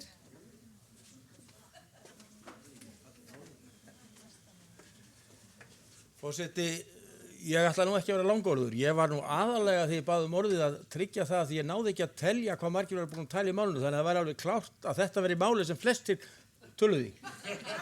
Þannig að, og nú Arna komin leið með mér líka, þannig að þetta að verða alveg 100% örugt. Og ég þarf ekki að svara, Þuríður gerir það hér og eftir og mun leysa það vel að hendi eins og hennar von og vísa. Þannig að við höfum engar áhyggjur af því. Aðeins þó þetta, frá héraði, úr héraði, með litlum og stóru staf, Axel, það skiptir máli í þessu samhengi. Og sko hindranirnar allar, sem við sjáum að geta hugsanlega og eftir við kannski komið, við treystum þetta aðalsafnaðarfundi bara til þess að gera þetta almennilega, sjáu því. En nefndin þetta fer yfir þetta allt sem hefur komið og það má velta fyrir sér svolítið hrifin af sko því að við ákvaðum eiginlega í tilhugsunni að vera með þetta eiginlega eins þröngt þess og hugsa skæti, skiljiði, prestakall, hafa þetta voða stutt og lítið, prófast það með strax orðið stærra, skiljiði, nefndin bara skoða þetta allt saman, hlutföll, skiljiði, af sóknarnefndinni. Ég treytti reyndar sóknarnefndarfundinum til þess að vera ekki að kjósa allt liðið utanfrá. Þetta hefur hist og fremst, gjaldkerinn hefur verið drjúgar að safna peningum, ef ekki að leifa að vera aðeins lengur og tryggja hlutina. Ég held að þetta sé nú ekki mikil hætta, en svo þetta líka þessi spurning með þéttbýli, dreifbýli. Og nefndin skoða það, eigum að hafa þetta einhver sko takmörkun á einhvern x fjölda sókna barnaskiljiði eitthvað þess að ég veit það ekki.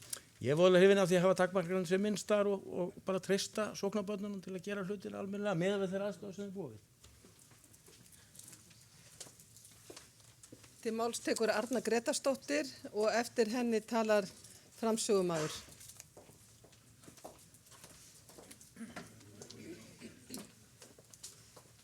Forseti, já, það eru skipta skoðanir og við förum vallega í það að segja kannski að þetta sé kannski ekki alveg nákvæmlega það sem við viljum. Og ég myndi þess að vilja leggja til að við notum núna kerfið sem að framkvæmdanefnd gaf leyfi til þess að við myndum kaupa, til þess að senda út til sóknarnefndafólks. Hvernig viljið þið hafa þetta? Bara hreinlega að spurja, því þetta kemur úr héraði, með stórum og litlum, og athuga bara hvað segja, ef það sendið inn á héraðsfundina, þannig að þetta fái umræðu meðal sóknarnefndafólks allt land. Mér langar til þess að segja ykkur frá því, ég var með æðislegan sóknarnefndarformann sem bara var óbáslega kröftuga og frábær, svo flytur hún í Mosó, við erum upp í Kjós. Og það var mikil sorg og bara þessi kröftuga konum bara komin niður í Mosó, hvað gerist þá? Það bara kom önnur kröftuga kona og tók við frá formennskunni. Alveg bara, þú veist, og ég bara, vá, það var önnur kröftuga kona í, ef þetta var það þannig, við vissum það alveg. En hvað gerist fyrir þess að kröftuga konu sem var sóknarnefndur fyrir? Hún bara komin í varasóknarnefnd niður í Mosó. Þú veist, og það það sem að gera, á flestar kirkjur hafa opinn faðminn fyrir fólki sem vil starfa. Þannig að þó við flytjum á milli, þá getum við haldið áfram að vera í tengslum við fólkið sem við vorum að starfa með, en við förum kannski að starfa líka eitthvað annar staðar. Því að tengslinn rofnaði ekki þó þau breytist. En ég held að þetta skipti máli og ég legg það til við nefndina að þetta fari inn í hérað eða jafnvel bara í könnunina sóknarnefndarfólks. Þegar mig grunar allavega umræðinni hér að það séu skipta skoðanir á þessu. Takk. Þá tekur framsögumaður til máls Þuríður Björg Víum Árnadóttir.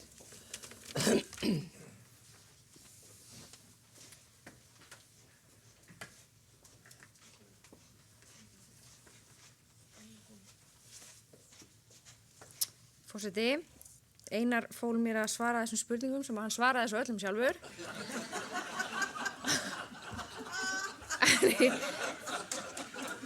En takk fyrir það. En ég þakka fyrir góða umræðu. Við reiknum svo sem ekkert með því að einhver algjör einrómur þetta. Umræðan sameiningarsókna, já, ég skil hana. En þetta snýst náttúrulega ekki bara sóknir sem er erfitt að manna. Þetta snýst líka bara fólk sem vil fá að starfa áfram. Stundum kannski þarf það bara að fá að starfa áfram í smá stund til að klára einhver verkefni áður en að það er svo hægt í sátt og samlyndi að finna einhvern til þess að taka við, því það er auðvitað gott fólk, fleira gott fólk heldur en það fólk sem við eigum núna. þessi umræða, einmitt eins og Einar sagði, innan prestakallsins var alveg, það var alveg svolítið umræða og mér finnst hugmyndir hans Árna prófastsdæmið frábær. Það þýðir líka að ég fæ að halda gjaldkerranum mínum aðeins lengur, já, hann er mjög góð. Og eins þetta með sko meiri hluti, ég held að það sé mikilvægt að við setjum það inn. En annars bara segi þetta fari bara í löggjafarnefndina og hún taki þessa umræðu áfram. Þá fyrri umræðu lokið 16. mál. Lagt til að máli fari til annarar umræðu, þeir sem geta samþykkt það gjör svo vel ekki að merki. Takk fyrir. Lagt til að máli fari í löggjafarnefnd, sem geta samþykkt það. Takk fyrir. Þá fyrir tekið 27. mál. Tillaga til þingsályktunar endurskoðun á áformum með sameiningu prestakalla, flutta Sigurði Grétari Sigurðssyni og framsögumaður Sigurður Grétar Sigurðsson og tekur hann út til máls.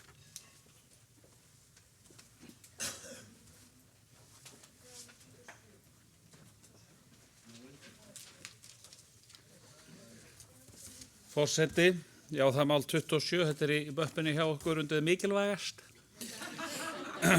Nei, en ég ætla bara að lesa þetta eins og þetta kemur fyrir. Kirkjuþing 2022-23 samþykkir að því verði beint til biskups Íslands að sameiningaráform prestakalla verði endurskoðuð og ekki verði að frekari sameiningum fyrr en búið að greina þær sameiningar sem þegar hafa átt sér stað, rýnt í kosti þeirra og galla og dregin lærdómur til næstu skrefa í málaflokknum. Greinagerð, hvað vinst með sameiningu sem ekki hægt að leysa með samstarfi, gera allir sér almennt grein fyrir muninum á sameiningu prestakalla og sameiningu sókna.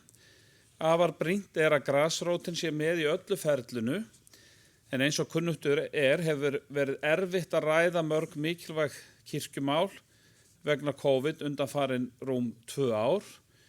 Mikilvægt að skoða betur hvaða undirbúningsvinna þarf að hafa átt sér stað áður en til sameiningar kemur. Þetta tillagan, en eins og ég kom aðeins inn á fyrr á þessu þingi, ég man nú ekki alveg hvað það var, að þá þessi tillaga ekki sett fram til höfuðs þeim tillögum sem búið að samþykkja, sem sagt varandi þær sameiningar sem búið að samþykkja, þar sem að svo jákvæður umsagnir fylgdu þeim málum. Þannig að svo því sé til haga haldið. Þannig að í rauninni áður en til annarar umræðu kæmi, þá myndi ég kannski vilja að það þyrfti aðeins að laga orðalagið í þessu, því að meginmarkmiðið þetta að það sem búið að sameina, að það sé staldra við og það sé skoðað og það sé hlustað og það sé reynt að draga lærdóm. Hvað hefði mátt gera öðruvísi? Hvaða undirbúning hefði þurft að fara og hvaða nesti hefðu heimamenn þurft að fá áður en hinn og þessi ákvörðun var tekin? Allt því þurfum nokkuð að gera grein fyrir þessu frekar. Það nokkuð? Það ekki bara. Orðið laust og það eru komnir allavega 3 á mælendaskrá og fyrstu tekur til máls Stefán Magnússon og eftir honum tala Rúnar Vilhjálmsson og síðan Kristján Björnsson.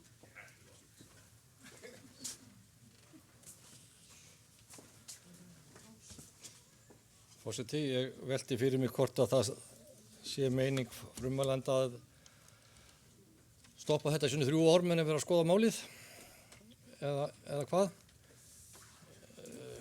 Sko mér finnst full ástæða og okkur Agnesi finnst það örugglega báðum að skoða þessi mál.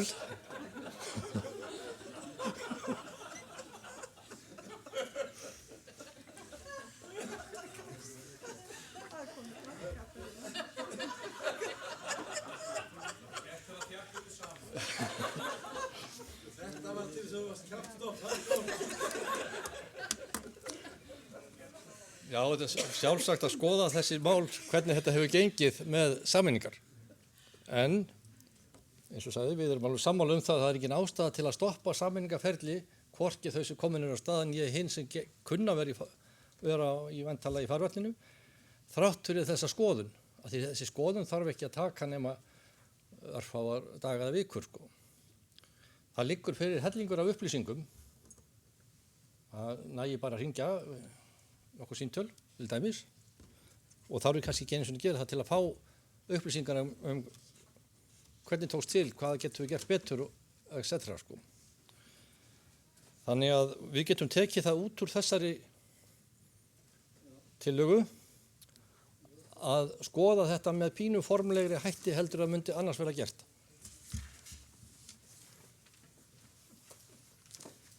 Til máls tekur Rúnar Vilhjálmsson og eftir honum talar Kristján Björnsson og svo er það Jónína Rós Guðmundsdóttir. Já, forseti, ég styð þessa tillögu heils hugar, ekki til þess að drepa málum á dreif, heldur til þess að draga góða lærdóma af því sem hefur verið gert. Þetta snýr náttúrulega líka bara að því að lögð sé upp besta aðferðafræðin við framkvæmd á svona málum og eins að það sé metið í hverju tilfelli og dregnir almenni lærdómar af því hvernig til hefur tekist og þá þarf að skoða svona ýmsar kriteríur í því. Það er ekki nóg að tala bara við einn sem sagði að þetta væri fínt eða 2. Þannig að það þarf að leggja á þetta svona heildstæðara mat út frá árangrinum sem að var stefnt með tilliti til þeirrar þjónustu sem veitt er í sameinuðu prestakalli. Þannig að ég styð þetta heils hugar bara út frá aðferðafræðilegum sjónarmiðum og því að við þurfum að vanda til verka þegar við förum fram í hverju máli og þetta er eitt af stærri málunum hjá okkur sem við stöndum frammi fyrir. Þannig ég styð það heils hugar að við reynum að draga lærdóma og eftir atvikum að bæta þá aðferðafræði sem að beitt er ef að í ljós kemur að þess þurfi. Þetta á ekki að taka langan tíma en ég er ekki að tala um nokkra daga, ég er ósammála Stefán um það, þetta hlýtur að taka lengri tíma en það, en við eigum að gefa okkur þann tíma. Takk.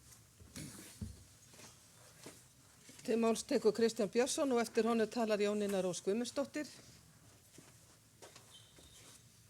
Já, forseti, ég kem nú bara upp til að upplýsa það að biskupafundur samþykti það á síðasta fundi sínum að láta fara fram könnun af þessu tagi vegna þess að sko aðalega þá út frá þeim forsendum sem voru settar upp markmiðum sammeiningana og fara yfir það vegna þess að við okkur alveg ljóst að það hafa verið sameinuð í prestaköll sameinaðar sóknir sem eru mjög ólíkar í safnaða gerð og þetta verið reynt svolítið á en það hefur verið sko fundna svo margar og góða lausnir við sameininguna og sumt hefur gengið mjög vel og annað kannski ekki alveg eins vel en þetta er ekki til þess fallið að stöðva þá stefnu sem hefur verið í gangi enda ræðst framgangur á sameiningum prestakalla aðalega af viðhorfi og viðbrögðum heimamanna við þeim tillögum sem eru setta fram. En þetta er ætlunin, það er komið svolítið tími frá því að var byrjað með þessa ákveðna stefnu með ákveðna forsendu fyrir sameiningunni, kemur svo skýrt fram hann 2018 að þá er svona hægt að gera þetta svolítið vísindarlega út frá þeim sko markmiðum sem var stefnt var að og hafa þau markmið náðst eða hefur eitthvað annað gert óvænt, eitthvað jákvætt eða eitthvað neikvætt og þetta er sem sagt biskupafundur hefur í huga að gera þetta og þetta er eins og var kannski með 2-3 mál hérna í gær að það er sem sagt þau eru góð en það er þegar í gangi sem sagt þessi vinna sem er verið að leggja til hér. Til máls tekur Jónína Rós Guðmundsdóttir og eftir henni talar þá framsögumaður.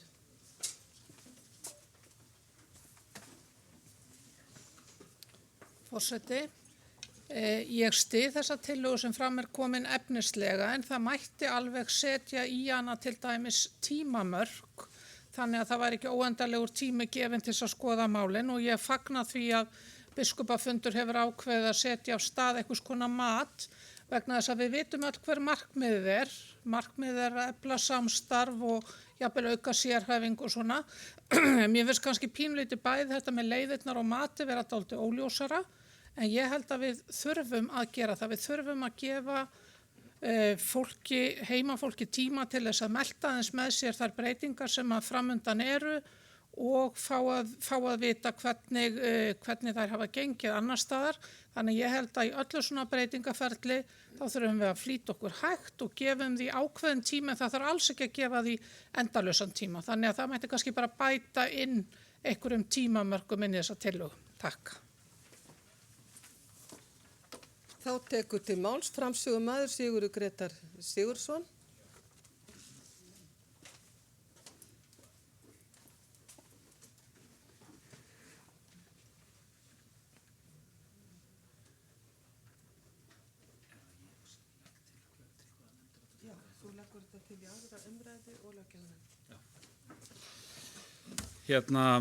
Forseti, takk fyrir þessi viðbrögð og ég fagna því að hvað Kristján? Já, að þessi vinna sé farin af, ég fagna því Kristján, að þessi vinna sé farin af stað, eða allavega standi til að hún fara af stað, það svo sem bara mjög mikilvægt. Ég vil nefna eitt til dæmis að því að það í rauninni í mörg ár búið að vera á svona plaggi þessar stóru línur og hér sundurinn hjá okkur í Kjarnesprófsdæmi þá var það var Arna að renna í gegnum skýrsluna vígðu þjónustu og þá komu þessar heimildir og það fór alveg salinn þegar fólk sá, já, Kjarnesprófsdæmi og Suðurnesin, eitt prestakall, það alveg bara fór fólk og það svona gott dæmi það að það búið að setja fram einhverjar hugmyndir en það vantar kannski svolítið að selja hugmyndir líka það að segja að nesta heimafólk upp og hafa fólk finni heyrðu, það verið að reyna að kynna og selja einhverjar hugmyndir sem þykja góðar og ég ekki að segja mér finnst þessar hugmyndir góðar en það líklega aukaatriði það mætti sumra en allavega þetta sé einhvern veginn unnið og þetta fái að gerjast svolítið, fá að meltast og þá þarf líka svolítið að vera búið að hugsa hvað það sem menn sjá fyrir sér í svona mál. Hver framtíðarsýn?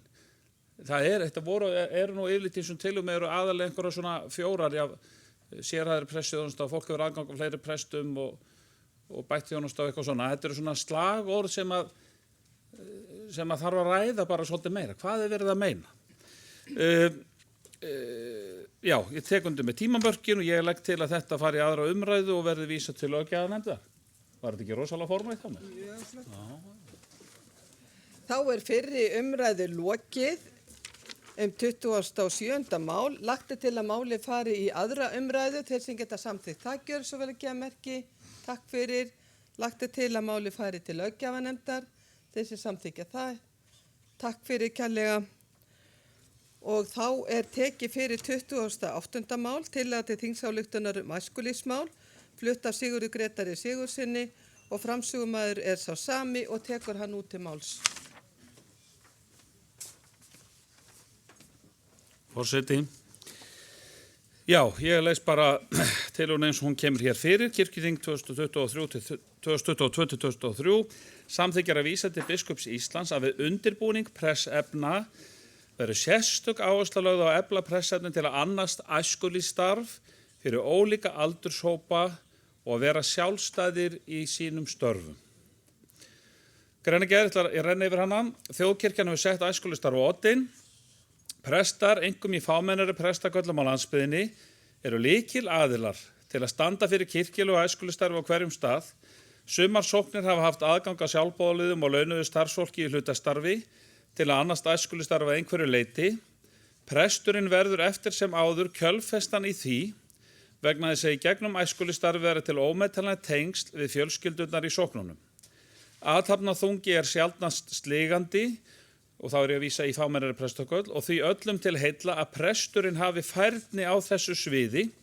Slíkt tryggir líka tilveru pressins og dregur úr að þjónustu svæðin verði óyfirstíganleg að stærð. Ég held ég bara leyfi umræðu núna eða þú leifir umræðu núna? Forseti leifir umræðu. Orðið laust og nú hefur beðið orðið Benjamín Hreinn Böðvarsson og tekur hann út til máls.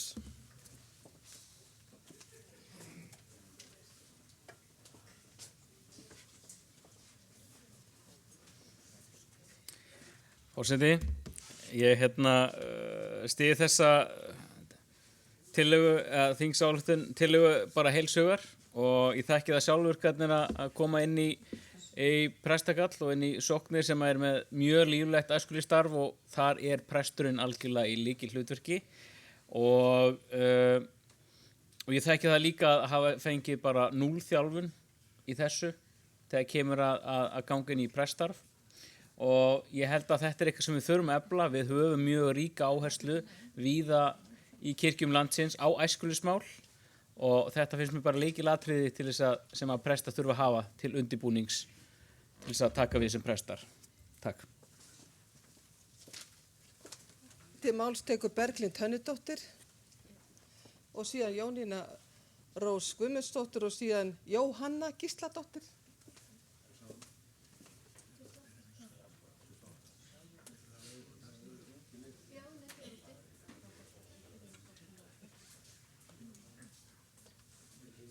Forseti, ég get náttúrulega ekki sleppt því að tjá mig æskulýðsmál, það er svona kannski í augum uppi. Mér finnst þetta frábær tillaga af því að það kom mér rosalega óvart þegar ég fór í guðfræðinám að ég fékk eiginlega kennslu í öllu öðru nema æskulýðsstarfi og margir nemendur til dæmis innan guðfræðadeildarinnar hafa aldrei starfað heldur í æskulýðsstarfi. Ég var bara heppin eða mín leið inn í kirkjun er í gegnum æskulýðsstarfi þannig að ég er með minn grunn.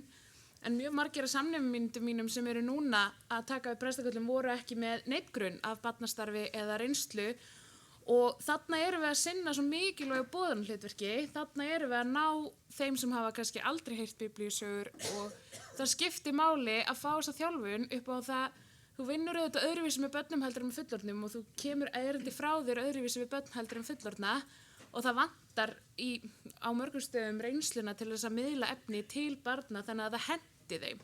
Það er alveg hægt að segja þeim sögurnar en hvort þau skilja þær eða hvort að þau finnist þau læri eitthvað af henni er annað sem er bara þjálfunaratriði. Takk.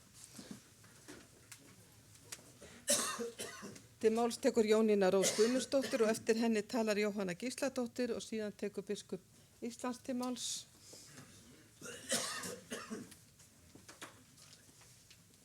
Forseti, mér finnst þetta mjög áhugaverð tillaga og styð hana heilshugar. Ég þekki náttúrulega ekki hvernig áherslu sviðum er raðað innan guðfræðinámsins en þetta kemur mér dálítið óvart. Ég vil bara segja að það skuli vera svona lítil áhersla á það hvernig maður miðlar til ungs fólks, kemur mér svolítið óvart.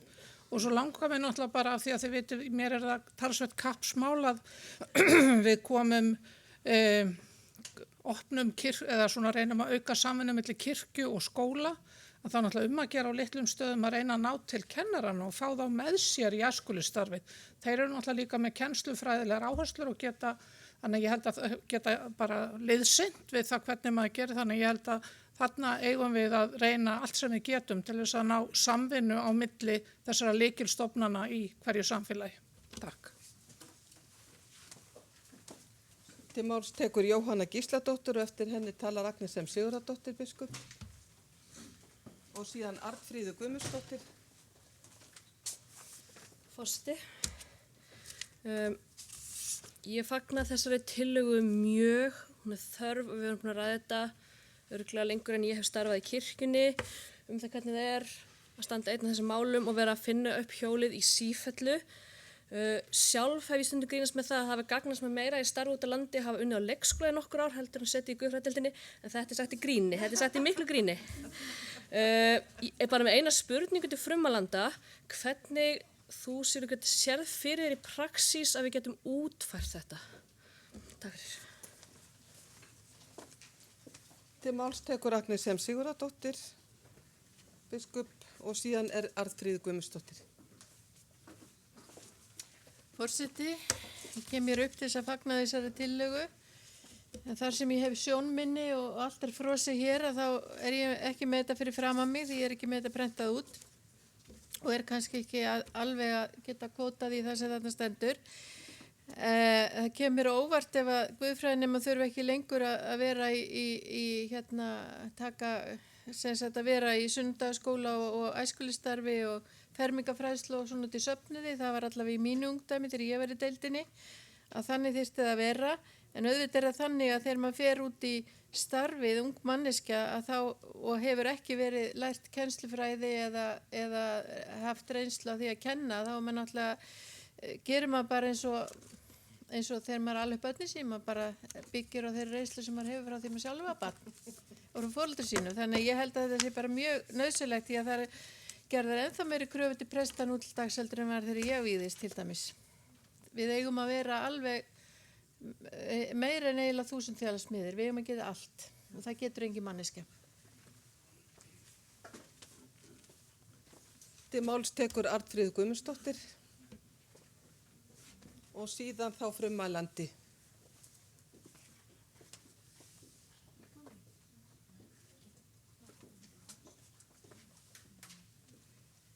Forseti, ég kem hér til að upplýsa fólk það hvernig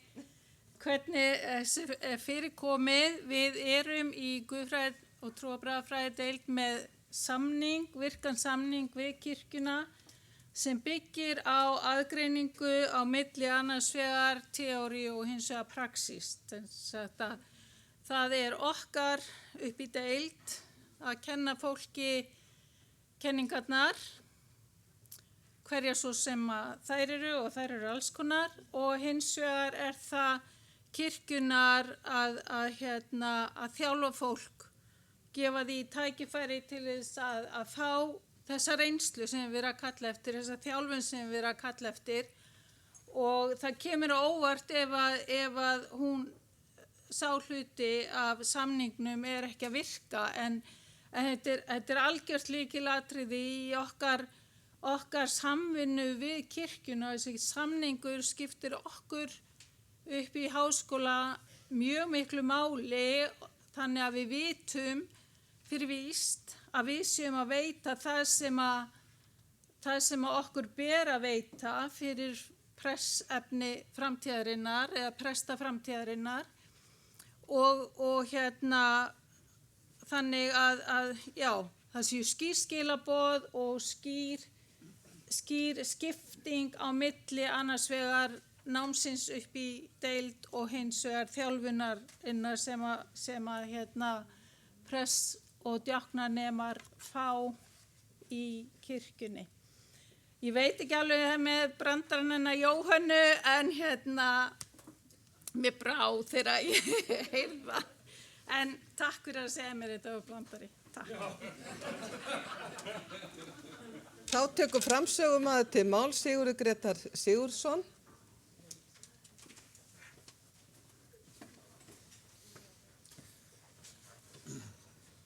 Forseti, já, ég þakka fyrir jákvæðar undirtektir við þessu máli sem að ég tel að sé mjög mikilvægt.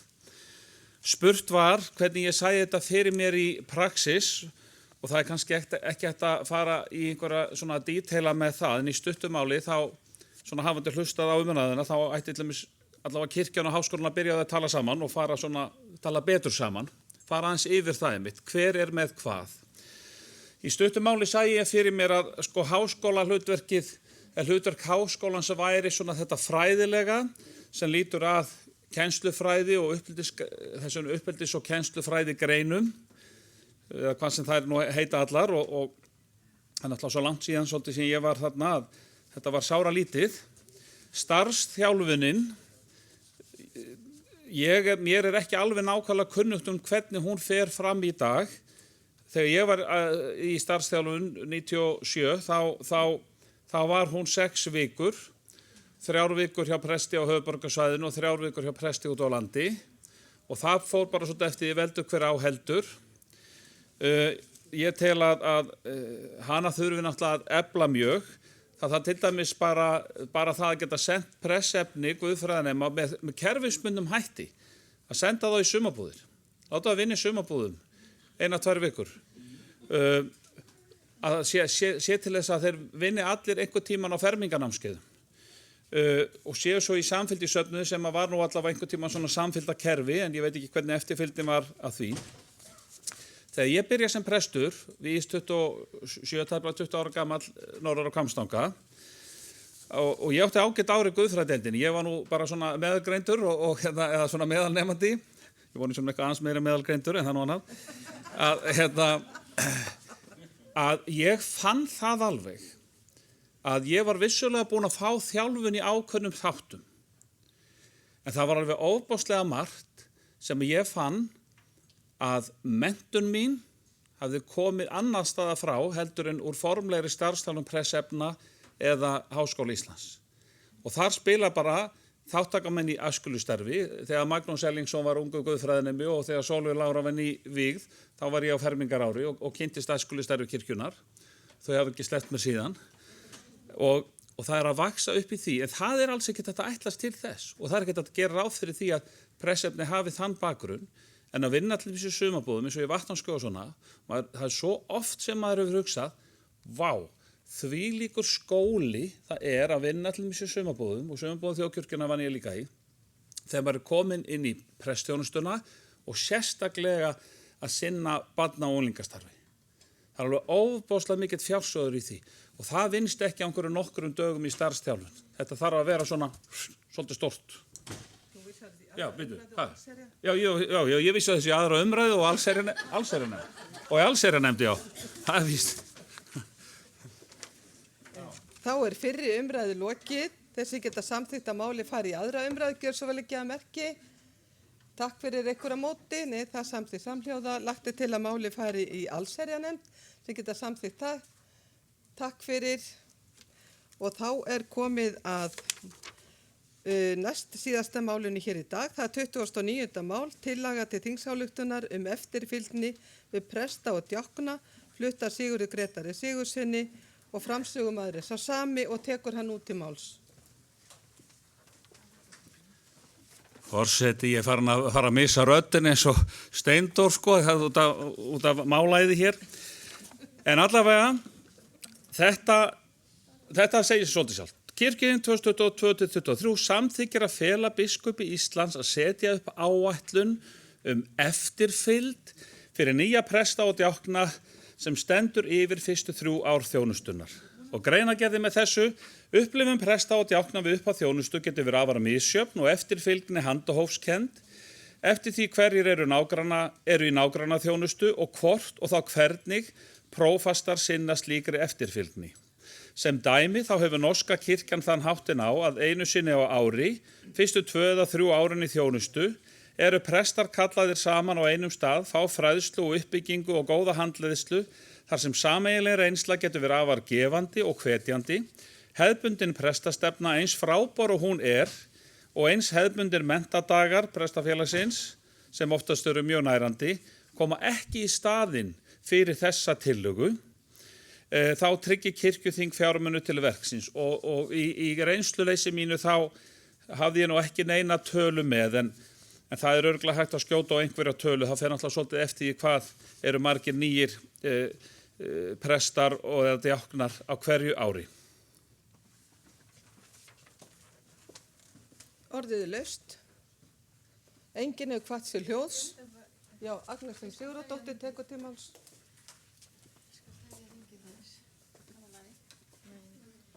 Forseti, þetta er góð tillaga en ég vil nú benda á að samkvæmt eftirfylgdar starfsþjálfunarkerfinu sem Arnfríður var að vitna í áðan, það er að segja að samningur milli Guðfræðideildar og Þjóðkirkjunnar að hann kveður á það að síðasti hluti þeirra þjálfunar fer fram eftir vígslu og er þá að hendi prófastana. Í sameinuðum prestaköllum eru náttúrulega líka fleiri en einn og það er til dæmis einn liður í því að rjúfa einangrum prestana, þessi ekki einir og hafi þá einhverja fyrir sem eru þá búinir að fá þjálfun með sér. En þetta er góð tillaga og ekki vanþörf á að prestar fái stuðning sem að hafa kannski ekki fengið þessa þjálfun sem við vorum að tala í síðasta máli. Takk fyrir.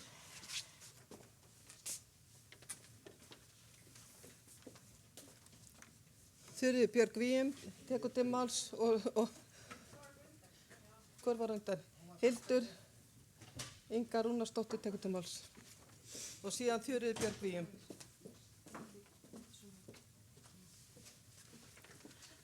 Forseti, Þegar ég var að útskrifast var byrjað með starfsþjálfunarferlið og sem var gott. Ein hugmynd sem þar var sem að mér vitanlega allavega hvað mig snerti var aldrei komið í framkvæmd. Það var að nývígður prestur væri settur í tengsl við sér eldri prest sem raunin þá sér raunin þetta sem við þekkjum sem mentorkerfið. Og þú eigir aðgang að þér eldri og reyndari presti til að leita til. Slíkt það náttúrulega gerast aðeins fyrirfram því það þarf að para fólk saman sem að passa saman sem getur talað saman.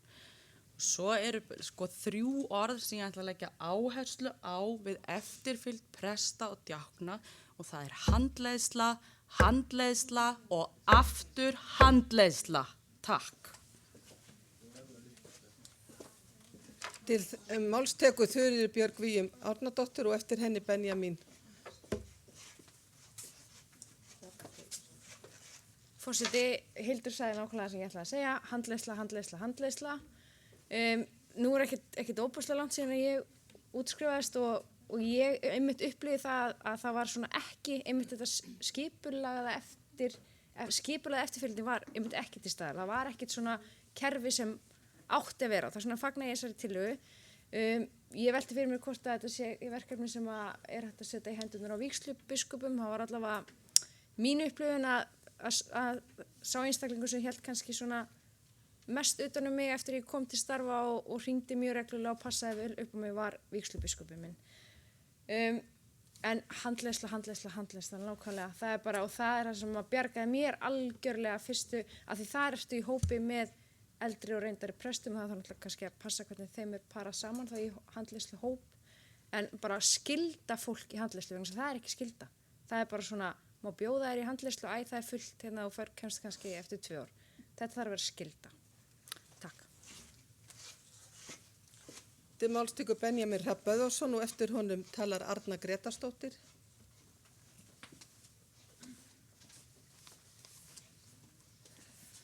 Já, forseti, ég tek algjörlega undir það sem Hildur og Þura var að tala með handleiðsluna. Eitt orð hana er að það sem ég held að þurfi kannski að gerast í þessu öllu saman er að í raun og veru að það verður eftirfylgni er að nývíðir prestar þurfa ekki að leita sér þessar aðstofar. Þetta er bara einhver pakki sem er bara fyllt eftir og þetta gerist bara einhvern veginn sjálfkrafa af frumkvæði biskupsembættisins eða vígslubiskupa eða ykkurja. Það tala norska kirkjan hefur hann þáttinn einu sinni á ári fyrstu 2-3 árin í þjónustu. Ég er búinn að vera núna akkurat 3 ár í þjónustu og það hefur ekki verið neitt svona af frumkvæði.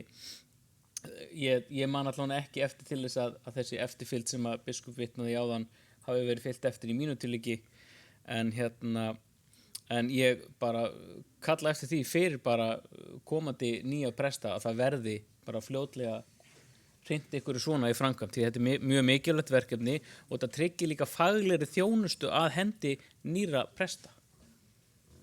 Takk.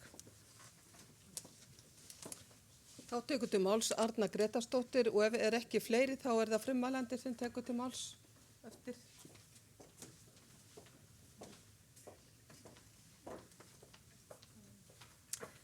Forseti, við eigum í kerfin okkar þetta eftirfylgdarkerfi og þeir heita vígsluvottar.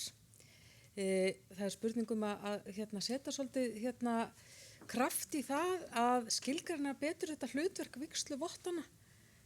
Vígsluþeginn, já, að mér vitandi getur valið sér vígsluvott og þá er þetta að velja þér einhvern eldri prest sem að þú getur alltaf hringt í og alltaf náði ráðleggingar.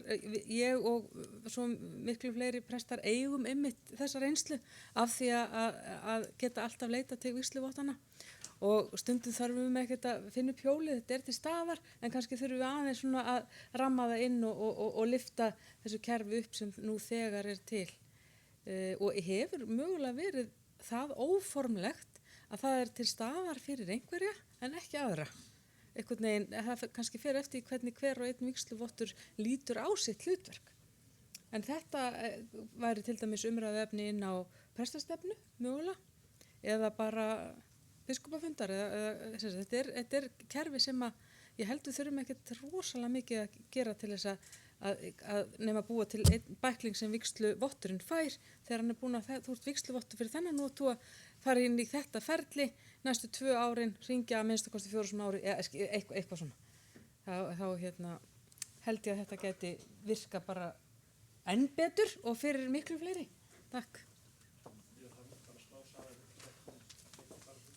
Til máls tekur Eva Björk Valdimarsdóttir og eftir henni tala framsögumaður. Þannig að mælendaskrá er lokað.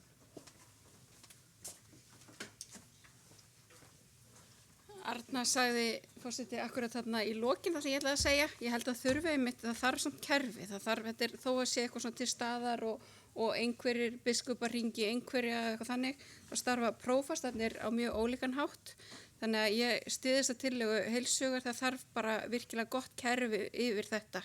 Og það sem er einmitt handbók og leiðbeiningar, af því það er eitthvað sem okkur hefur skort. Ég tek undir þetta. Þá tekur frummælandi til máls Sigurður Grétar Sigurðsson.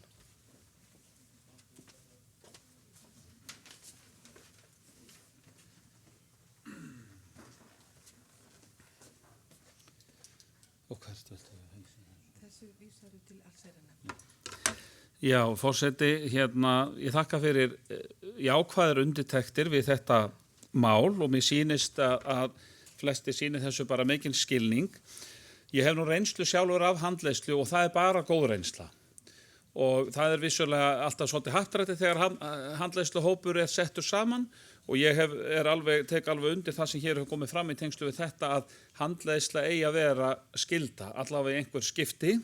En það mér finnst það samt sem áður ekki endilega koma í staði fyrir þessa tillögu.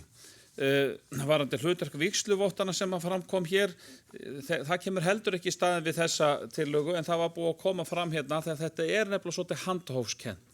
Þannig að ég stend alveg við þessa tillögu og legg til hún fari í aðra umræðu og þessu sé vísa til allsherjarnefndar. Þá er fyrri umræðu lokið, þeir sem geta samþykkt að máli fari í aðra umræðu, gjör svo vel ekki að merki. Takk fyrir. Lagt er til að máli fari til allsherjarnefndar, þeir sem geta samþykkt það. Takk fyrir, ég sé að það eru allar hendur á lofti. Þá er tekið fyrir síðasta máli hér í dag og það er 30. mál tillaga til þingsályktunar ákvörðun launa og annarra starfskjara biskups Íslands og vígslubiskupa flutt af Guðna Má Harðarsyni og framsögumaður er sá sami og tekur hann út til máls.